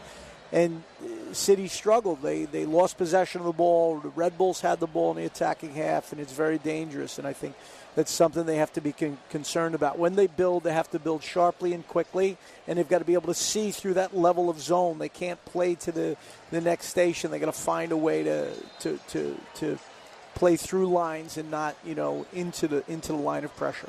All right, Ring is finally up and play back in. Ring looking to find Villa, searching ball down the middle. Ring was set up back at his own end, and he just wound up with the right peg and looking for Villa. And it went all the way to Robles, who distributes to Adams. Adams now beating two New York City players off the dribble. He goes to Davis. First time to Muil. Muil with a nice touch pass to Adams, who has made an attacking run into the box. And Frederick Brillant was there to come up with a well-timed tackle. Brillant claiming it's a goal kick, but it'll be a corner for Red Bulls. Huge gaps in City's defending there. A lot of gaps in midfield. A lot of 2v1 opportunities, and the Red Bull were able to play right through them. They really have to go back to understanding how they're going to press as a team. Red Bulls, this will be their fifth corner of the game. New York City has taken two from the corner. Kleshton with the right foot with a drive to Lawrence. Lawrence heads it in front of the goal. Here's the shot by Bradley Wright-Phillips. It's blocked, and now the ball is clear. New York City clearing their lines, and but the Red Bulls have it back with Kleshton. He's looking to cut it back against two defenders, doubled by Villa and Collins. And Collins with the left foot looks to loop it out, but it's out of play across the touchline. That was blocked by David Villa in front of the keeper. It was a phenomenal corner. And Kamari Lawrence hit a great header back into the six. And who was there? David Villa to step up and block a shot right into his midsection. And then got up and made the play in the wide defensive area. So Villa, the New York City goal scorer on the afternoon, 15th of the season. Bradley Wright-Phillips, his 12th of the year. It's 1-1, 55th minute. Glenn Crooks, Dave Masur, Yankee Stadium in the Bronx. And it's the first sellout of the season for New York City. 30,000 plus observing the Hudson River Derby. It's become quite a rivalry, and why not? It's the Red Bulls, who have always played this match with a chip on their shoulder, as Collins taken down at the midfield in a battle with BWP, but BWP ends up getting the best of it in terms of the decision by the referee. BWP, it sounds like we're talking about an accounting agency. Well, Bradley Wright-Phillips is, or Wright-Phillips I like the BWP. Gotcha. And there's a connection between BWP and Patrick Vieira. Vieira, one of his teammates at Arsenal, 1996 through 98, Ian Wright, and that's BWP's father. Here's a curling ball in from Lawrence. Lawrence so dangerous from that left side area, and we know he can also take a free kick in the Gold Cup for Jamaica, sending them into the final with a beautiful set-piece take. And I'm sure he came back to the Red Bulls camp and said, hey, guys, but Kleshtin is the man over the ball. But we've seen Lawrence, they did organize and arrange a set piece for him a little bit earlier, sliding a square ball, and he settled and then hit a 35-yard shot, which really didn't come close to the frame. And now New York City, they're called for a violation, and this is in a fairly precarious spot in terms of New York City defending. It's about 30 to 35 yards out to the left of the goal. Sean Johnson's right. He's at the front post now, trying to set up a two-man wall. In that wall, one of the players in that wall is 5'3" Maxi Morales. You might as well not even have him in there. Here's Kleshtin over the ball, runs over it, and the shot is taken, and it goes right into the secondary wall, which was set up a little bit inside the area. And here's the counterattack with Jonathan Lewis. Let's see what he can do with his pace. He's working 1v1 at the back against Tyler Adams. Slides it across to Morales. One more now, and here's the first-time shot, and it misses wide. It was Ben Sweat who came in late. Morales, with great vision, checked his shoulder and found a free-running Ben Sweat. His first-time shot with his favored left just missed. Ben Sweat just pulled that across his body just a little bit too much. Just missed the far post. Left backs don't get chances to get that good looks at the goal. Ben had a great career at South Florida, playing for George Kiefer, 4-year starter. We played him numerous times at St. John's, and always was just a professional, competent player. A trialist this year for New York City. Played for the Tampa Bay Rowdies in the North American Soccer League in both 2015 and 16. No one particularly thrilled about the signing. Okay, workman-like player, can play in the middle at the back, can play wide. But he has proven to be consistent, effective, and certainly an important cog in the success of the third-place New York City FC. Ball bounding around in the area now at the Red Bulls' end. Here's Sweat again. Clips one in, intended for Jack Harrison. It runs past Harrison. Side volley by Jonathan Lewis. It's deflected by Parinell and out. A second ball came right to Lewis, and he settled it with his thigh and then kind of rifled it wide left. I think we got Carrie Shelton in the game here. Shelton is into the game, and one of the things Patrick Vieira said, that's not Lewis on the take, it's Shelton.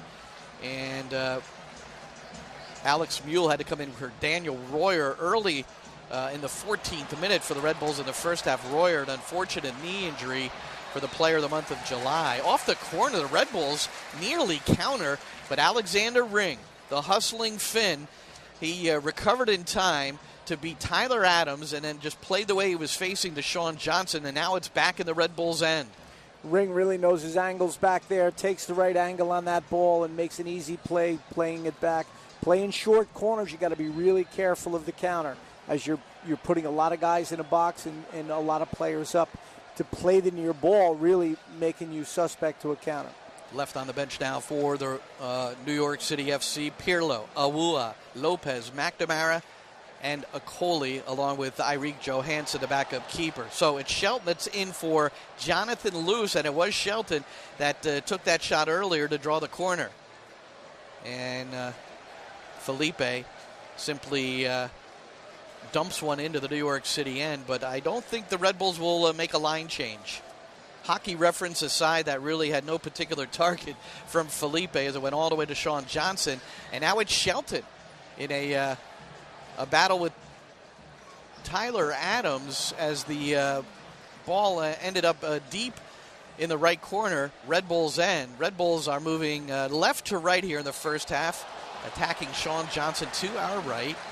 And BWP and Alexander Collins and they renewed a little bit of a relationship from earlier when BWP drew the foul. Well, this time it's called on the Red Bull striker. Yeah, and I think the last 5 minutes, City's found a little bit better rhythm. They were a little bit out of sync there in the beginning of the half. They've gotten better at moving the ball a little quicker and being a little bit more organized. And they've found a way to actually be a little bit more direct as they are here to Jack Harrison. Harrison, left flank, pulls up against Parinel. He made a deceptive move that he was going to play it back to Sweat and then tried to face and Meg Parinel, was knocked out for the throw.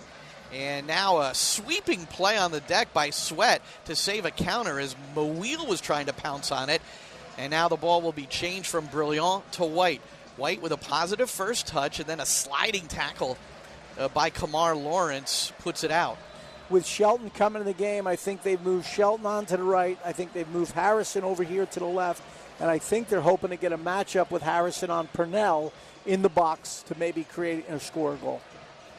Parinel playing with the three at the back. It's Parinel on the right, Aaron Long in the middle, and Sal Zizzo on the right. And on cue, Dave Masur, Zizzo has adjusted and now will move himself to the right. So Jesse Marsh with the, looks like he's got a headset on and was listening to the broadcast. I'm trying to give him some cues. Jesse Marsh was hoping to fly to Miami to scout Cincinnati, FC Cincinnati against Miami FC in the quarterfinals of the U.S. Open Cup because the Red Bulls were playing the winner. His flight got canceled because of the weather. FC Cincinnati won that match, and that semifinal will be next Tuesday, Tuesday, August the 15th. And that will be over 30,000 strong for a U.S. Open Cup semi. Great support there. Bradley Wright-Phillips. He flicks a ball to the top of the six. Mouille really sacrificing, going in hard with Ring, trying to obstruct him.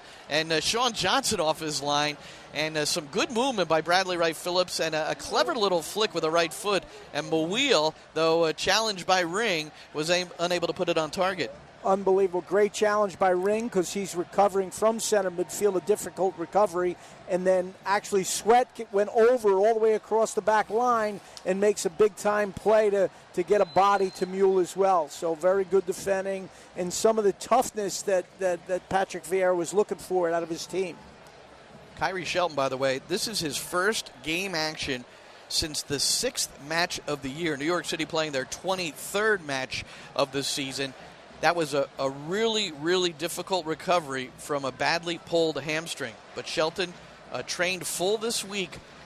Patrick Vieira intimated that he didn't think he was quite ready for the battle, but he's in there. Playing in the New York Derby. Sliding tackle by Collins, pops up with possession, but then gives it away to Mouille, who finds Kleshton. Kleshton just outside the area. Slips a little ball to Tyler Adams. He manages to get past Collins. Here's the pullback, and the first-time shot is a goal by Bradley Wright-Phillips.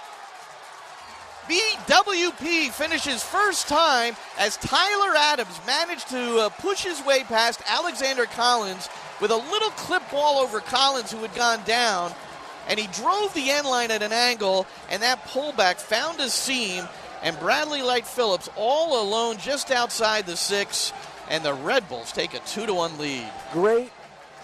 Tyler Adams does a great job at riding Cayen's tackle as the ball deflects in his favor, but Davis gets into the near post and creates a little bit of diversion there, which allows for Wright-Phillips to drop off the play. As Davis cuts across, the ball gets clipped back, and Bradley Wright just touches it into the far corner of the net.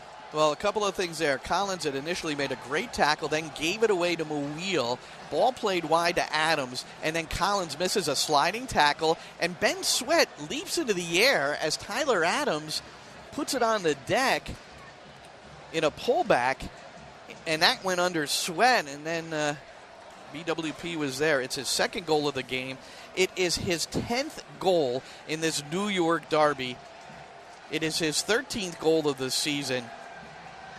And it is the 54th of his MLS career. So it's the Bradley Wright-Phillips 2, David Villa 1 here at Yankee Stadium, 65th minute. And one of the things that Coach Vieira is going to be most upset about is the Cayen's giveaway, because he talked about the pressure, talked about making sure that they're sure at the back. Bradley Wright-Phillips again is in the area and tries to reverse a shot on the ground as it was a physical confrontation with Collins. BWP got past him just at the top of the area and tried to wrong foot Sean Johnson, but didn't get a lot of pace on the shot. Sean Johnson was able to make the save, distributes quickly, now a foul. So New York City will have it in their own end, about 15 yards inside the halfway line. Here's a long service, and it nearly is onto the foot or thigh of Kyrie Shelton. Shelton, though, wins the ball, pops back up. Here's a 1-2. In the box, player taken down, no call. Ben Sweat, no appeal as well, as he was looking to cut it back against the grain on a 1-2 with Jack Harrison. But that was started by the quick set piece by Alexander Ring, and he was looking to play it in behind to Shelton. It looked like Shelton was going to be able to gather it in. New York City still with it. Now a well-measured ball down the flank for Villa. That was from Sweat.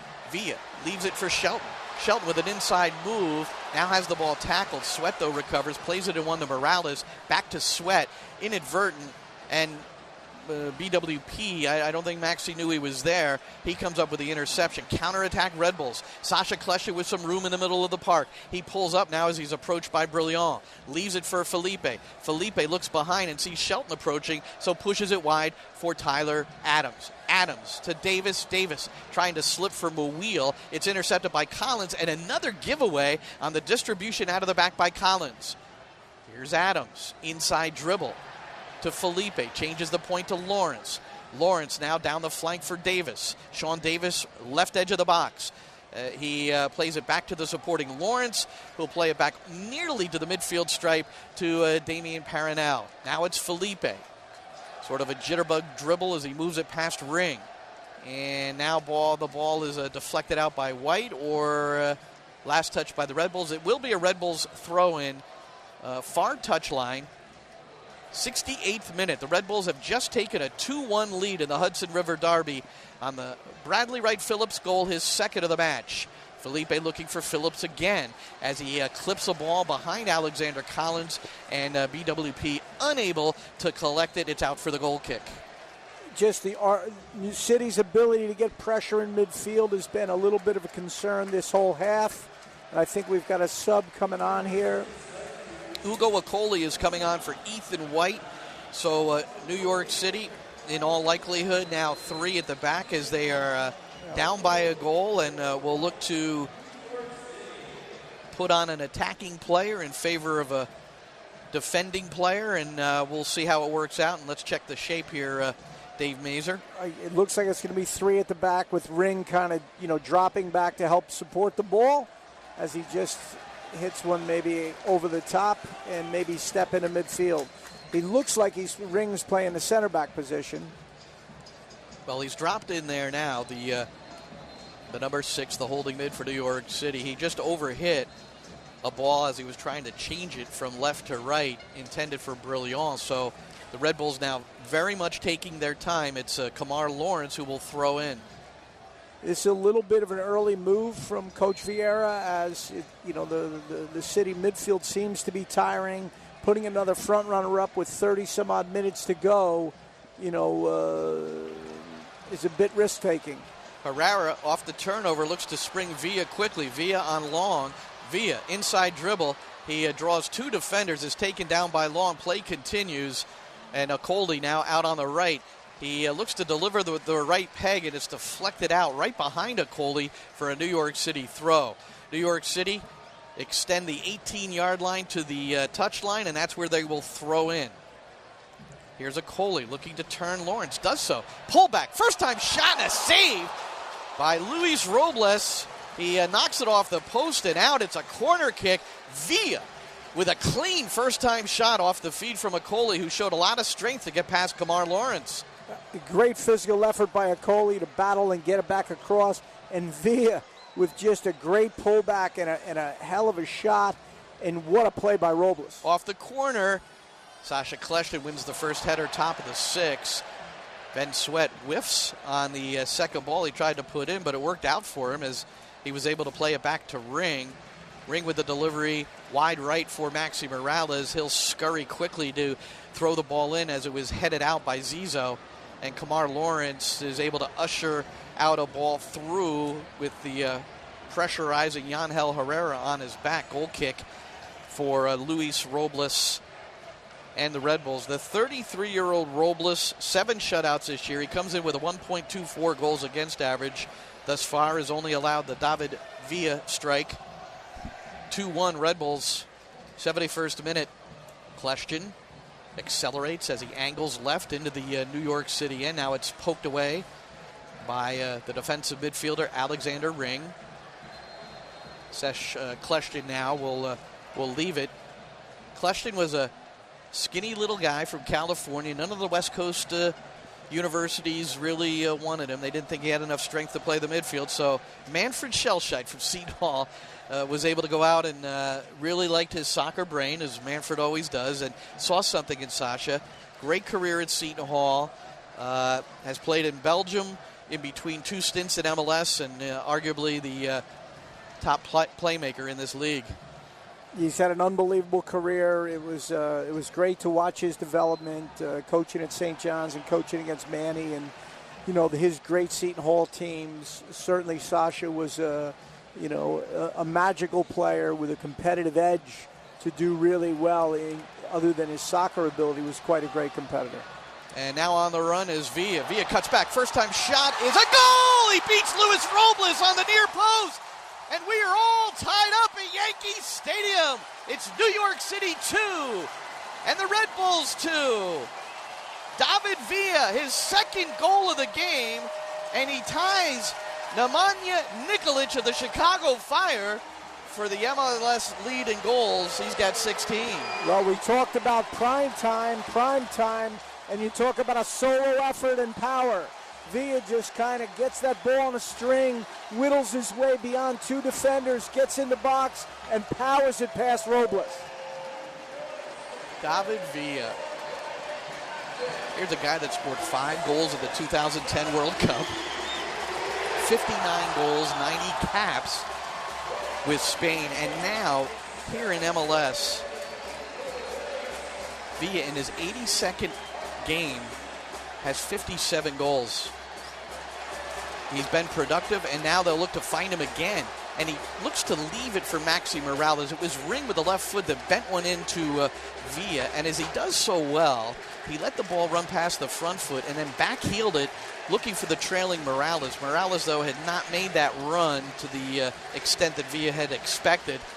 And now it's the Red Bulls with Zizzo looking for Bradley Wright-Phillips. It's second ball time for the Red Bulls. Mouil is there, and he clatters into Frederic Brillant. It's a foul. And New York City with some life. And, it's been an entertaining game here in the Bronx. It's 2-2. Bradley Wright-Phillips with both tallies for the Red Bulls, and David Villa has both scores for New York City, arguably 2 of the top scorers in the history of this league. Been a great performance by both, and there's a lot of time left. And now a takedown in the area, and I think a penalty is going to be called. And yes, Baldomero Toledo has pointed to the spot, and certainly this will be reviewed. Akoli with the flick header, and then Villa running onto it is either kicked in the head or he was sandwiched, but there was no hesitation. Sal Zizzo was involved with another Red Bull defender. Villa came up holding his head, and right now Villa holding the ball with his left hand. And if this is a review, which I would imagine it will be, let's see what Alan Chapman. Yeah, we're waiting for his signal. We haven't seen the signal of the of his hands forming the square of a monitor or rectangle, however you would like to term it. And remember, clear and obvious. So Alan Chapman to our left, and Toledo right now is got the right hand cupped over his right ear where the earpiece is, and it's going to be a booking as well. And for Zizzo, again, there was another Red Bull defender there, but all of a sudden, just like that, New York City poised to take the lead. Villa just scored 2 minutes ago off the feed from Frederic Brillant. And certainly Sal Zizzo out of control as that ball bounced into the area. And there is no question about it that Toledo made the right call as Zizzo with the high right-footed kick to the neck and face area of David Villa. And let's see what Luis Robles can do in goal against David Villa, going for the hat trick, and he's got it! As he goes to the left, Robles was moving the opposite way. Villa with back-to-back goals in a 2-minute span. 3 on the day. And New York City leads the Red Bulls 3-2. And the stadium is rocking as Villa scores a hat trick. You got to give David Villa credit because he didn't back out of that challenge. He accelerated to the ball. He took it with his head. Most players will hesitate, wait, they'll stick up a leg. He puts his head right through the tough area and gets to the ball first and draws the penalty kick. In the 64th minute, Bradley Wright-Phillips scored his second of the game to give the Red Bulls a 2-1 lead here at Yankee Stadium. The Red Bulls were feeling good. So were their supporters, and there are a large number of them lining the upper deck to our right. But then David Villa in the 72nd minute, and then again in the 75th minute with a penalty kick. Villa with a hat trick, 17 goals on the season. He's the MLS leader.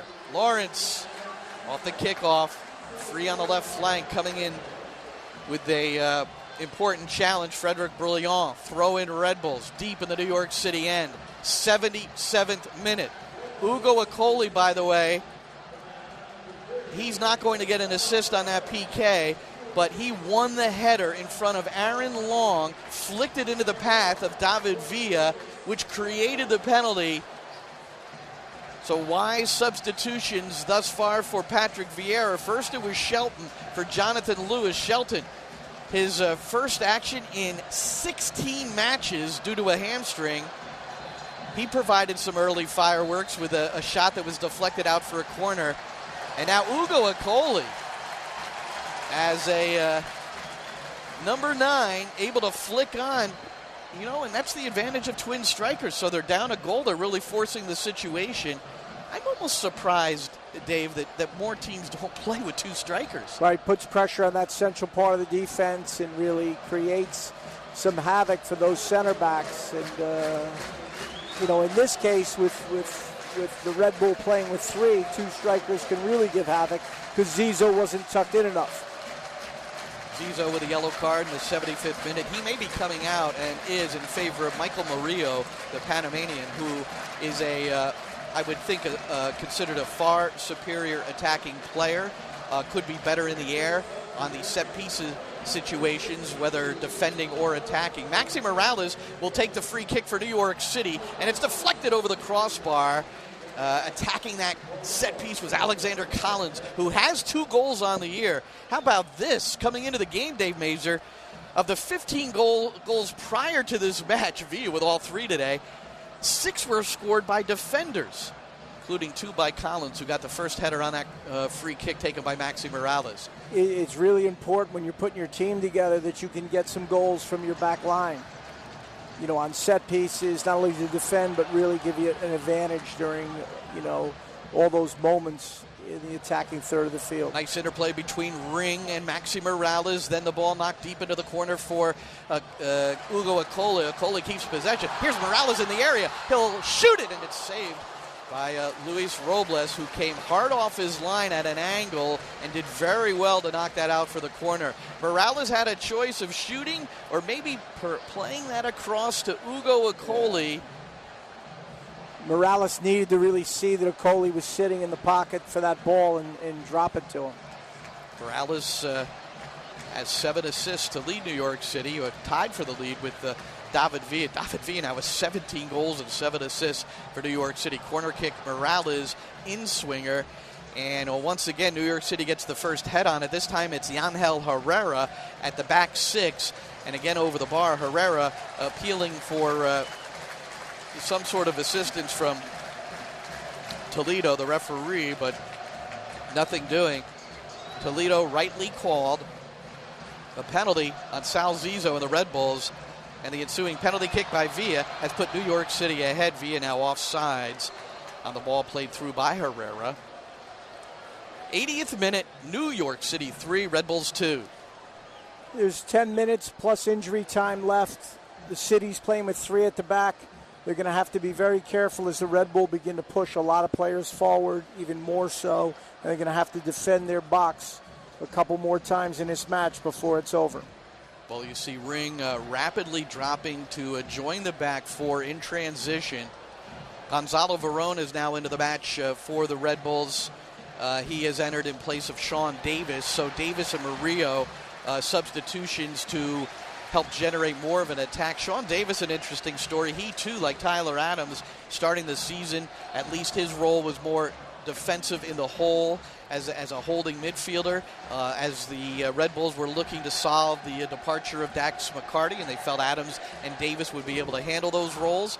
Davis now in this new shape that Jesse Marsh introduced 5 games ago has been put into a more advanced position, but he here in the second half, little contribution. He did have an assist on the first BWP goal in the 31st minute. Now it's Adams, plays it in one to Felipe, who could have turned to face up, but instead goes directly back to Murillo, who is supporting.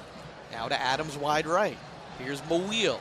Mouil, he's looking to take on Ben Sweat, and a book, actually going into the book, will be David Villa off the ball. He took Felipe down. Felipe now over the ball. So I want to correct myself. Murillo came in for Damian Paranel and not Sal Zizzo. Zizzo had gone to the sideline, but it was just for a word with Jesse Marsh. Kleshton bends in the free kick. It bounds around in the middle of the area, finally cleared by Brilliant, but not out of the box. And now nodding it to the far touchline, and into touch is Ben Sweat, wisely getting it out of that area as the ball was loose. Kamar Lawrence with the throw. We've got ourselves a long throw here. 83rd minute. And winning the first ball, Frederic Brilliant, again substituting admirably for the injured Maxime Chenot.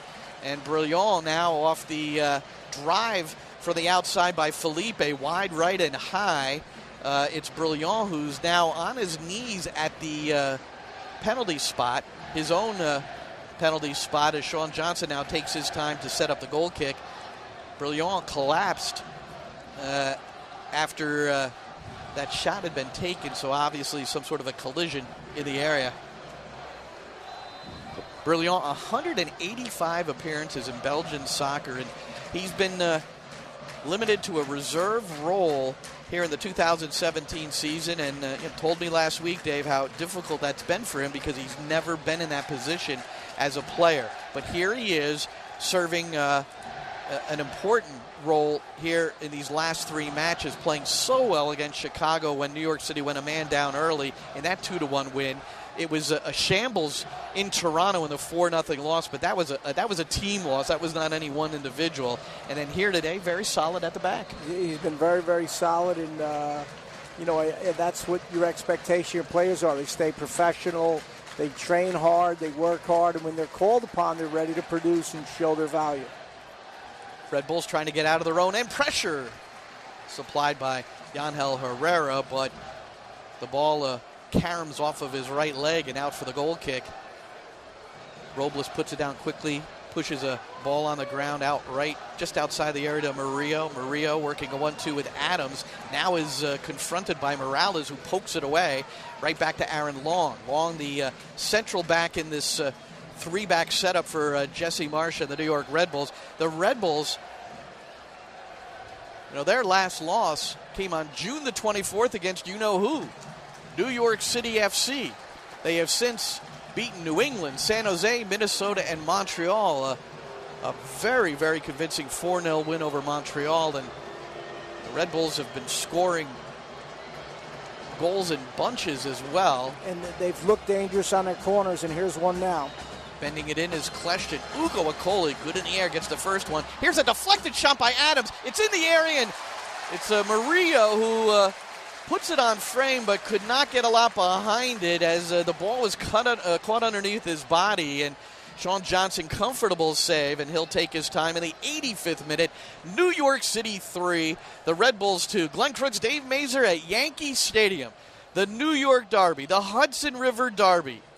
This is the 8th meeting, and if New York City can hold on, they will have won 3 of the last 4 in this series after dropping the first 4, and that 4th loss consecutively to start this series was that 7-0 blowout last May here at Yankee Stadium.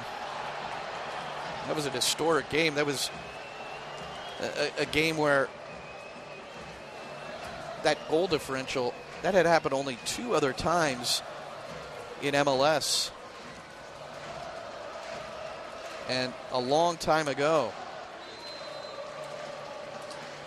I know I have notes on it. All right, way to hit the cough button there, Dave. I think I got it. I don't think so. All right, here's a looping service by Kleshtin. He's targeting Aaron Long, who's getting in deep as the Red Bulls are pressing here near the end of the game, down by a goal. The ball successfully cleared by Okoli, and now Okoli running out with it, but he pushes a touch right into the path of Kleshtin. Okoli could have taken that to the right or left. He had a lot of space. Maxi Morales, though, picks it off. No call is Verone. No, Verone now will be called for clipping Morales from behind. Verone came out with it and was surging towards the New York City goal, but the whistle had sounded, and a free kick for New York City. New York City has one more move to make if Patrick Vieira elects to. He sent Kyrie Shelton off the injured list and onto the pitch in this derby in the 58th minute in place of Jonathan Lewis. And then Ugo Okoli with New York City down a goal. An attacking player comes in for the right back, Ethan White. It's a move that absolutely paid off for Patrick Vieira at New York City because it was Okoli whose flick header sent David Villa into the area. There was a penalty that ensued. PK converted by Villa, and that's given New York City the 3-2 lead. What is the discussion between Marsh and Toledo, do you believe? Not sure. I think Jesse's known for his ability to be vocal and maybe a little bit disgruntled with some of the refereeing, and I'm thinking we're seeing a case of it right there. As you can see, he's a little dejected behind the booth, having maybe said some things and having a personal conversation with the referee there. All right. 88th minute, New York City 3 on 3 David Villa goals. New York Red Bulls 2 on 2 Bradley Wright-Phillips goals. For Bradley Wright-Phillips, it's his 18th career brace and 4th versus New York City FC. And 10th goal overall against City. He has done quite well in this rivalry. Verone, he takes a bit of a dive in the box. He had his back to the goal. It was knocked away, and he fell rather easily, and Toledo did not fall for it. And now it's Herrera down the left flank for Sweat. Now it's Harrison with the pullback for Okoli, and he dummies the ball, lets it ride, but Herrera was not there, where Okoli expected him to be trailing the play. And the Red Bulls now playing very direct soccer as time is winding down. Verone challenging Jack Harrison, and Harrison all over the place. A moment ago, he was left edge of the box serving a ball across for New York City, and here now recovers and helps to challenge Gonzalo Verone, who commits the foul. I think they've tried to pull Jack back a little bit off that right flank just to help out the back three a little bit so they're not totally vacant. He makes a great header there and actually draws a key foul late in the game for City.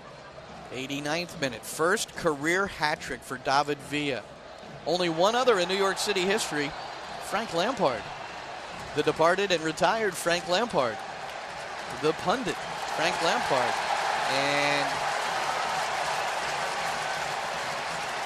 there's a New York City player down, and perhaps another card has been dealt. Kyrie Shelton appears to be in a lot of pain, and a red card has been shown Sal Zizzo. Well, for Zizzo, it is his second card, so the second yellow will dismiss Zizzo. He will be disqualified from the next New York Red Bulls game, which will be home to Orlando City FC next Saturday, and a hard late challenge on Shelton. Zizo really only a minor appeal. I think he understood what was going on. There's an example where you don't want your defenders to pick up a yellow card. He picked the yellow card up really first 5 minutes of the game. Morales will play small on the free kick. He has Harrison to his right.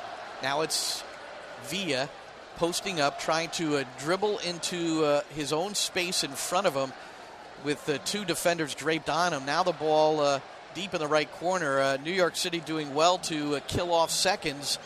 And now a ball just played deep into the other end. Bradley Wright-Phillips was well back defending, so there was really no target to play to. Sean Johnson with the left foot will loop one into the Red Bulls' end. And we have 3 minutes of stoppage time. And I'm sure we're going to see Coach Vieira use his last sub here, right, in the injury time. It'll be Mikey Lopez, and he'll come in for David Villa. And listen to the ovation that the captain will get as he leaves the field, throws a kiss to the supporters, walking off slowly. And he puts the captain's armband on Jack Harrison, and what a feeling that must be for the sophomore. Jack Harrison, second leading scorer for New York City. Harrison came into the game 8 goals, 6 assists. Harrison has done really well in the previous 2 wins against the Red Bulls. He has 2 goals and an assist. And then in those 2-0 wins prior to this match. And they're pulling Lopez back to play him in midfield to go along with Ring, allow Ring to drop a little deeper. Harrison's deeper. That was unique because you saw Villa walk off with the captain's armband. I don't know if he meant to give it to Jack or Jack was just the closest guy to the exit door. That could very well be. Villa perhaps did not want to jog the distance. However, if you look at the players on the field, I mean, there's not a particularly obvious choice as to who would get that armband. And Mawil plays it beyond Collins. He plays it to the outside of Collins and runs around, and Collins got a piece of him to commit the foul. And this is a foul that you don't want to commit at this time of the game and in this area with a guy like Sasha Kleshton. It's the 18-yard line extended here just below us and to our right, and about 7 yards from the touchline. That's where Kleshton will now, with his right foot, have a chance to really bend in a pacey ball and see who can run onto it. You've got some good guys in the air in there. Aaron Long, Kamar Lawrence, Michael Murillo. So let's see what happens here. We are in the 3rd minute of stoppage time. And here's Kleshton with the service, and Akoli again gets the first header. Akoli has been tremendous in the air. That's his second important defensive header, and then a flick on to Villa, which drew the penalty for the game-winning goal, perhaps. Only moments left here. Mikey Lopez manages to shepherd the ball out of bounds as he held off Verone. And the New York City supporters sense it here at Yankee Stadium, moments away from the final whistle. It could happen after Sean Johnson puts it into play. New York City down 2-1, came back on a pair of Villa goals in the 72nd and 75th minute after Bradley Wright-Phillips had put the Red Bulls in the lead in the 64th minute. Here's Johnson with a goal kick, and that will do it! An invigorating, intense victory in the New York Derby for New York City FC. It's important in the standings. It's important certainly in the rivalry and the bragging rights. And for the time being, after 2 victories in the first 2 of 3 between these two, New York is blue. Final score, New York City 3 and the New York Red Bulls 2. We'll be back in a moment with our postgame. You're listening to New York City FC Soccer on Sports Radio 101.9 FM and Sports Radio 66 WFAN. With Mercy College's new Summer to Summer Turbo MBA program, you can start working on your MBA this August and be finished and working by next summer. This is an opportunity to learn how you can change your life by earning your MBA at an accelerated pace. But hurry, slots are limited and the next program starts on August 14th in Manhattan. The program is GMAT optional and financial aid is available. Go to mercy.edu/WFAN Turbo for more information. Plans change. The weather changes. Your mood definitely changes. So why lock yourself into plans that might change? With Hotel Tonight, you don't have to, because you'll get incredible deals on awesome hotels at the last minute. Hotel Tonight gives you the freedom and flexibility to play things by ear, while knowing you'll score a great price on an amazing room. So get the Hotel Tonight app to find seriously amazing deals, whether you need a room in 7 days, 7 hours, or 7 seconds. Download the Hotel Tonight app now. This is a court-ordered notice. Current and former BMW, Mazda, Subaru, and Toyota owners or lessees can receive payments and other benefits from a legal settlement related to allegedly defective Takata airbags in their vehicles. To see if your vehicle is included and to file a claim, go to autoairbagsettlement.com or call 1-888-735-5596. That's autoairbagsettlement.com or 1-888-735-5596. Hi, I'm Jay Farner, CEO of Quicken Loans. Every day people ask me, can I still take advantage of today's low rates? Is it still a good time to refinance? The answer is yes. Now's a great time to call Quicken Loans at 800-QUICKEN. The rate today on a 30-year fixed-rate mortgage is 3.99%, APR 4.19%. Call us today at 800-QUICKEN or go to QuickenLoans.com. That's 800-QUICKEN. Call for cost information and conditions. Equal housing lender. Licensed in all 50 states. NMLSConsumerAccess.org, number 3030. Why do you go to Princeton Longevity Center? We go to Princeton Longevity Center because my husband's cardiologist told him having this exam saved his life. Because somehow 20 turned into 40, and now I need to take my health more seriously. The Princeton Longevity Center designed a program to keep me healthy and active, so 50 and 60 will be no sweat. Because even though my cholesterol is high, it turned out my arteries are clear. That's a big relief. Whether you want to make the most of your future years or just want peace of mind, you need the Princeton Longevity Center. Their comprehensive preventive exam combines the latest technology with caring experts to create your personal plan for staying well. Because I shouldn't have to wait an hour for a 10-minute physical. I go to Princeton Longevity Center because I get everything done in one day and take my results home with me. Find out why you need Princeton Longevity. Call 888-8000-PLC or go to PrincetonLongevityCenter.com. Call 888-8000-PLC. That's 888-8000-PLC.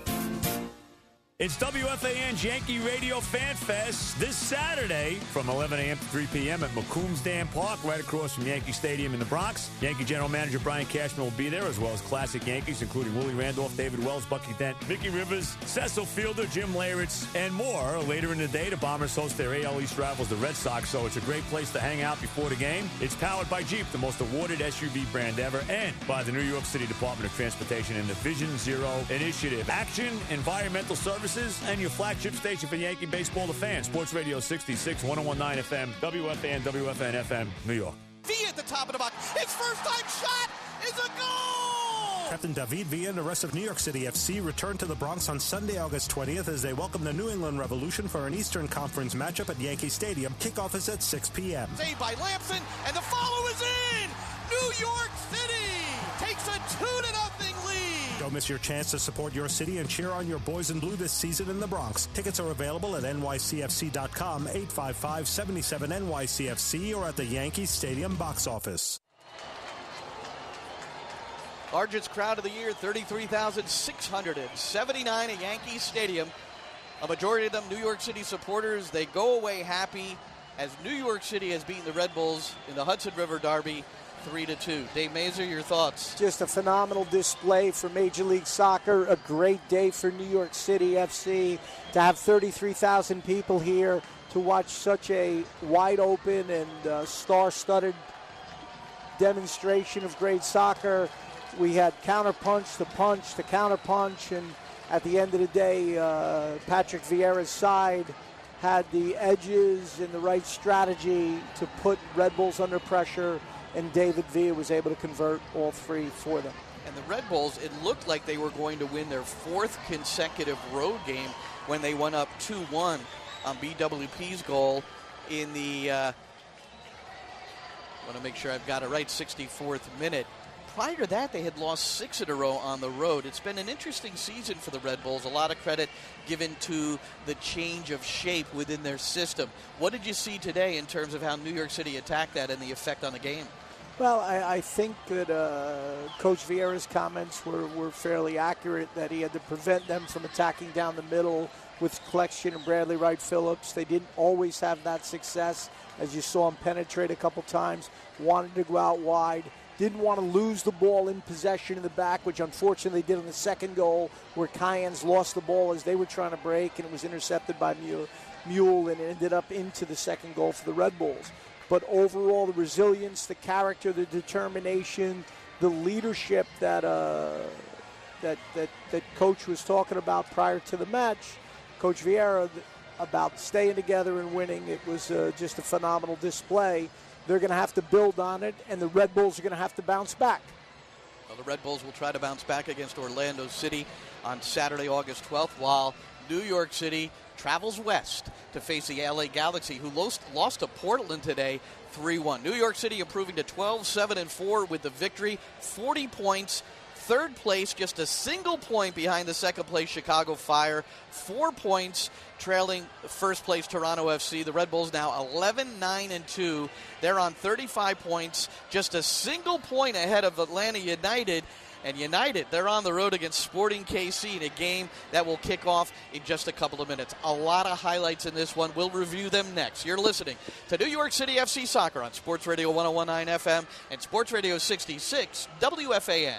This is a court-ordered notice. Current and former BMW, Mazda, Subaru, and Toyota owners or lessees can receive payments and other benefits from a legal settlement related to allegedly defective Takata airbags in their vehicles. To see if your vehicle is included and to file a claim, go to autoairbagsettlement.com or call 1-888-735-5596. That's autoairbagsettlement.com or 1-888-735-5596. Right now, the excitement of baseball has us all engaged, but for those looking to actually get engaged, let the fine folks at 2 by London help you knock it out of the park. They are the trained professionals. They have all the cutting-edge technology right there at 2 by London. 2 by London has a large selection with great deals all within everyone's budget. So just stop in, mention WFAN. So whether you're starting out or starting over, let 2 by London help you out and find the perfect ring. Visit 2 by London today at the Americana Manhasset and the Westfield World Trade Center. London Jewelers, serving you and your family since 1926. 2 years is a long time.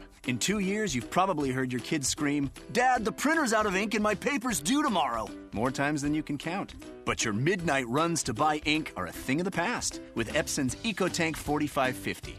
EcoTank has a refillable super tank and comes with enough ink to print up to 8,000 pages.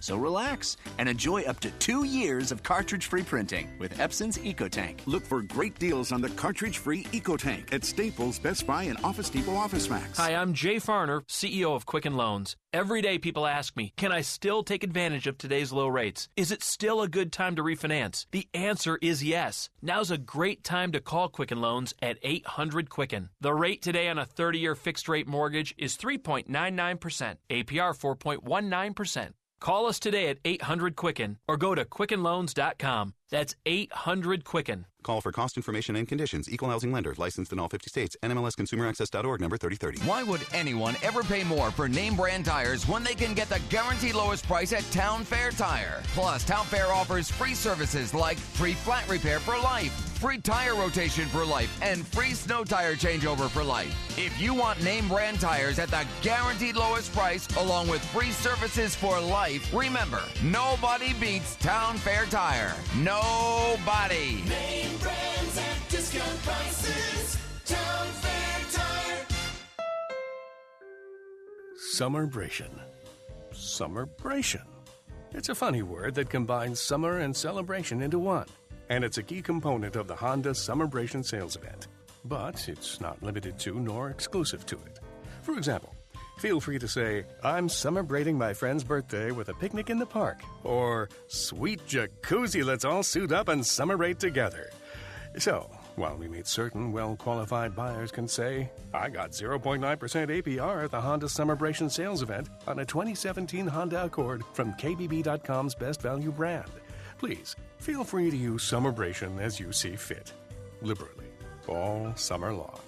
There's a celebration happening at your Honda dealer, so hurry in today. Hurry to your local Tri-Honda dealer for great deals during the Summerbration sales event. Based on 2017 Brand Image Awards from Kelley Blue Book, visit kbb.com for information. APR financing offers available for well-qualified buyers. See dealer for financing details. Red Bulls head coach Jesse Marsh felt strongly that in the first game of the 3 that they'll play in the regular season in this Hudson River Derby on June 24th at Red Bull Arena, that New York City was the more physical team. Well, fouls today. Red Bulls, 25 fouls to 15 for New York City. It was a physical display, but not enough for the Red Bulls. Let's go over the highlights. New York City. Now, in 7 of their last 10 games, they've given up the first goal. However, they were the opener today in the 28th minute. The captain scoring for New York City. Right side of his defense. And here off a deflection, Villa working one-on-one with Robles. Dribbles to the left, pushes it with the left, and scores! David Villa, his 15th goal of the year, with an assist from Alex Ring, his 3rd of the year. But that was a class goal by Villa, dribbling Robles. Fantastic goal, very alert to jump on it before their back line jumped on the ball, and pretty much walked by Robles. First-class effort by Villa. But Bradley Wright-Phillips, as he so often does, even though he was quiet up to this point, he equalized in the 41st minute. Red Bulls have it. Bradley Wright-Phillips now. Dangerous shot. He shoots and he scores. Phillips. BWP. He doesn't need much room.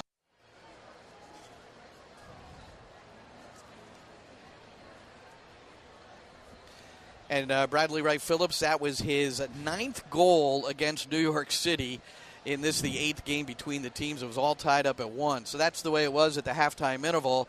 Then in the second half, it was BWP again, this time giving the Red Bulls the lead.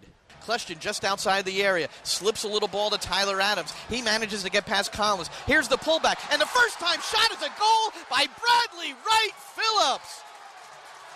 BWP finishes first time as Tyler Adams managed to push his way past Alexander Collins with a little clip ball over Collins, who had gone down, and he drove the end line at an angle, and that pullback found a seam, and Bradley Wright-Phillips all alone just outside the 6, and the Red Bulls take a 2-1 lead.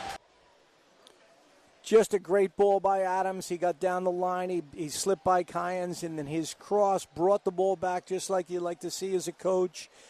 And Wright pulled off the play and was able to finish into the far post. First-class goal. Tyler Adams, who started all 5 games at the U20 World Cup, doing it as a first-team member for the New York Red Bulls. And Bradley Wright-Phillips, his 13th goal of the year and his 10th against New York City in this series. But with the crowd sort of in a hush, David Villa brought them back to their feet in the 72nd minute. And now on the run is Villa. Villa cuts back. First-time shot is a goal! He beats Luis Robles on the near post. And we are all tied up at Yankee Stadium. It's New York City 2 and the Red Bulls 2. How about Frederic Brilliant with an assist on the Villa goal to equalize? And then just a couple of minutes later, a key play which set up another Villa opportunity. And now a takedown in the area, and I think a penalty is going to be called.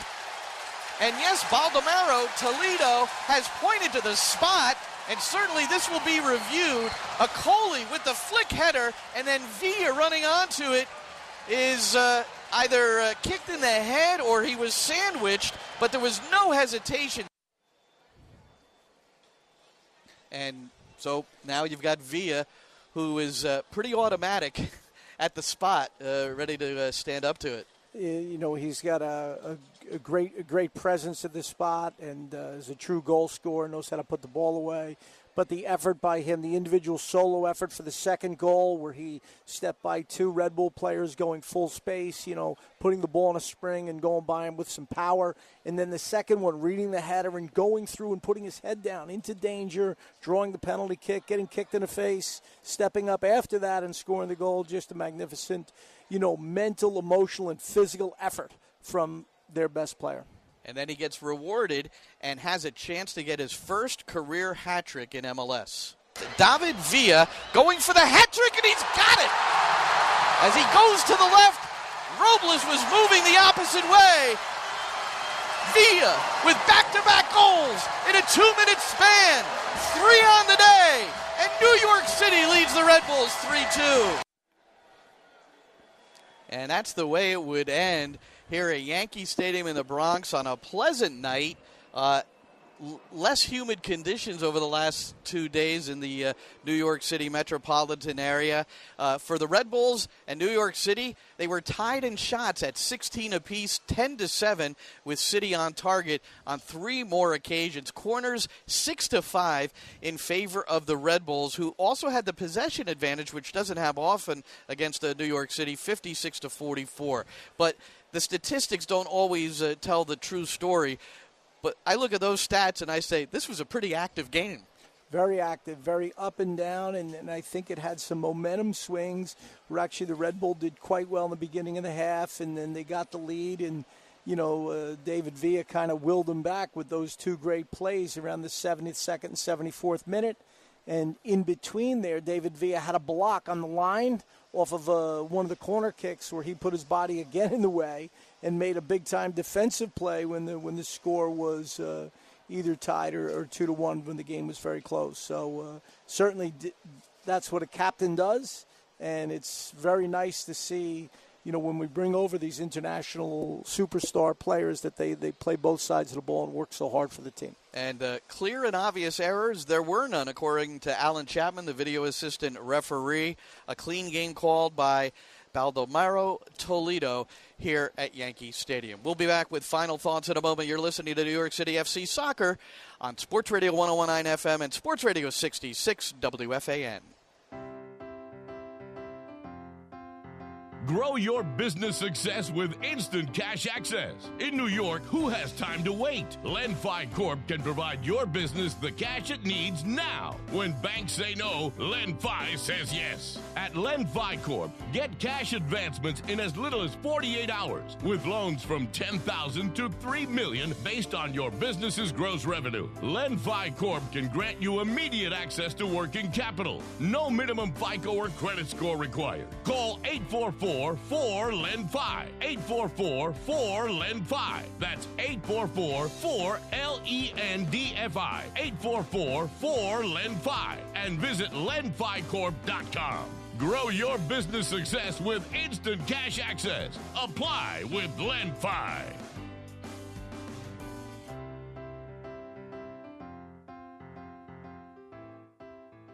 This is a court-ordered notice. Current and former BMW, Mazda, Subaru, and Toyota owners or lessees can receive payments and other benefits from a legal settlement related to allegedly defective Takata airbags in their vehicles. To see if your vehicle is included and to file a claim, go to AutoAirbagSettlement.com or call 1-888-735-5596. That's AutoAirbagSettlement.com or 1-888-735-5596. Right now, the excitement of baseball has us all engaged, but for those looking to actually get engaged, let the fine folks at Dubai London help you knock it out of the park. They are the trained professionals. They have all the cutting-edge technology right there at Dubai London. Dubai London has a large selection with great deals all within everyone's budget. So just stop in, mention WFAN. So whether you're starting out or starting over, let Dubai London help you out and find the perfect ring. Visit Dubai London today at the Americana Manhasset and the Westfield World Trade Center. London Jewelers, serving you and your family since 1926. The WFAN Boomerang Carton Studio is powered by Investors Bank,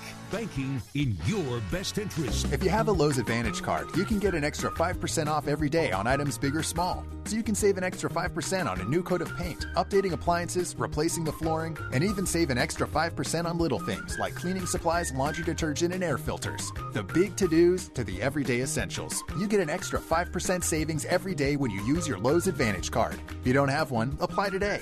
All projects have a starting point. Start with Lowe's. Subject to credit approval and can't be combined with any other credit offers. Exclusions apply. See store for details. U.S. only. If you don't sit in your lucky seat, your team could lose. So don't leave your lucky seat. But do pick up your phone or computer and order B-dubs to go. Or if you've got a big group, call in for the party menu. That way you can order wings, pick them up, and get back to your lucky seat. And if you do lose while sitting in your lucky seat, you can still feel lucky eating your feelings. Spicy feelings. Keep your superstitions.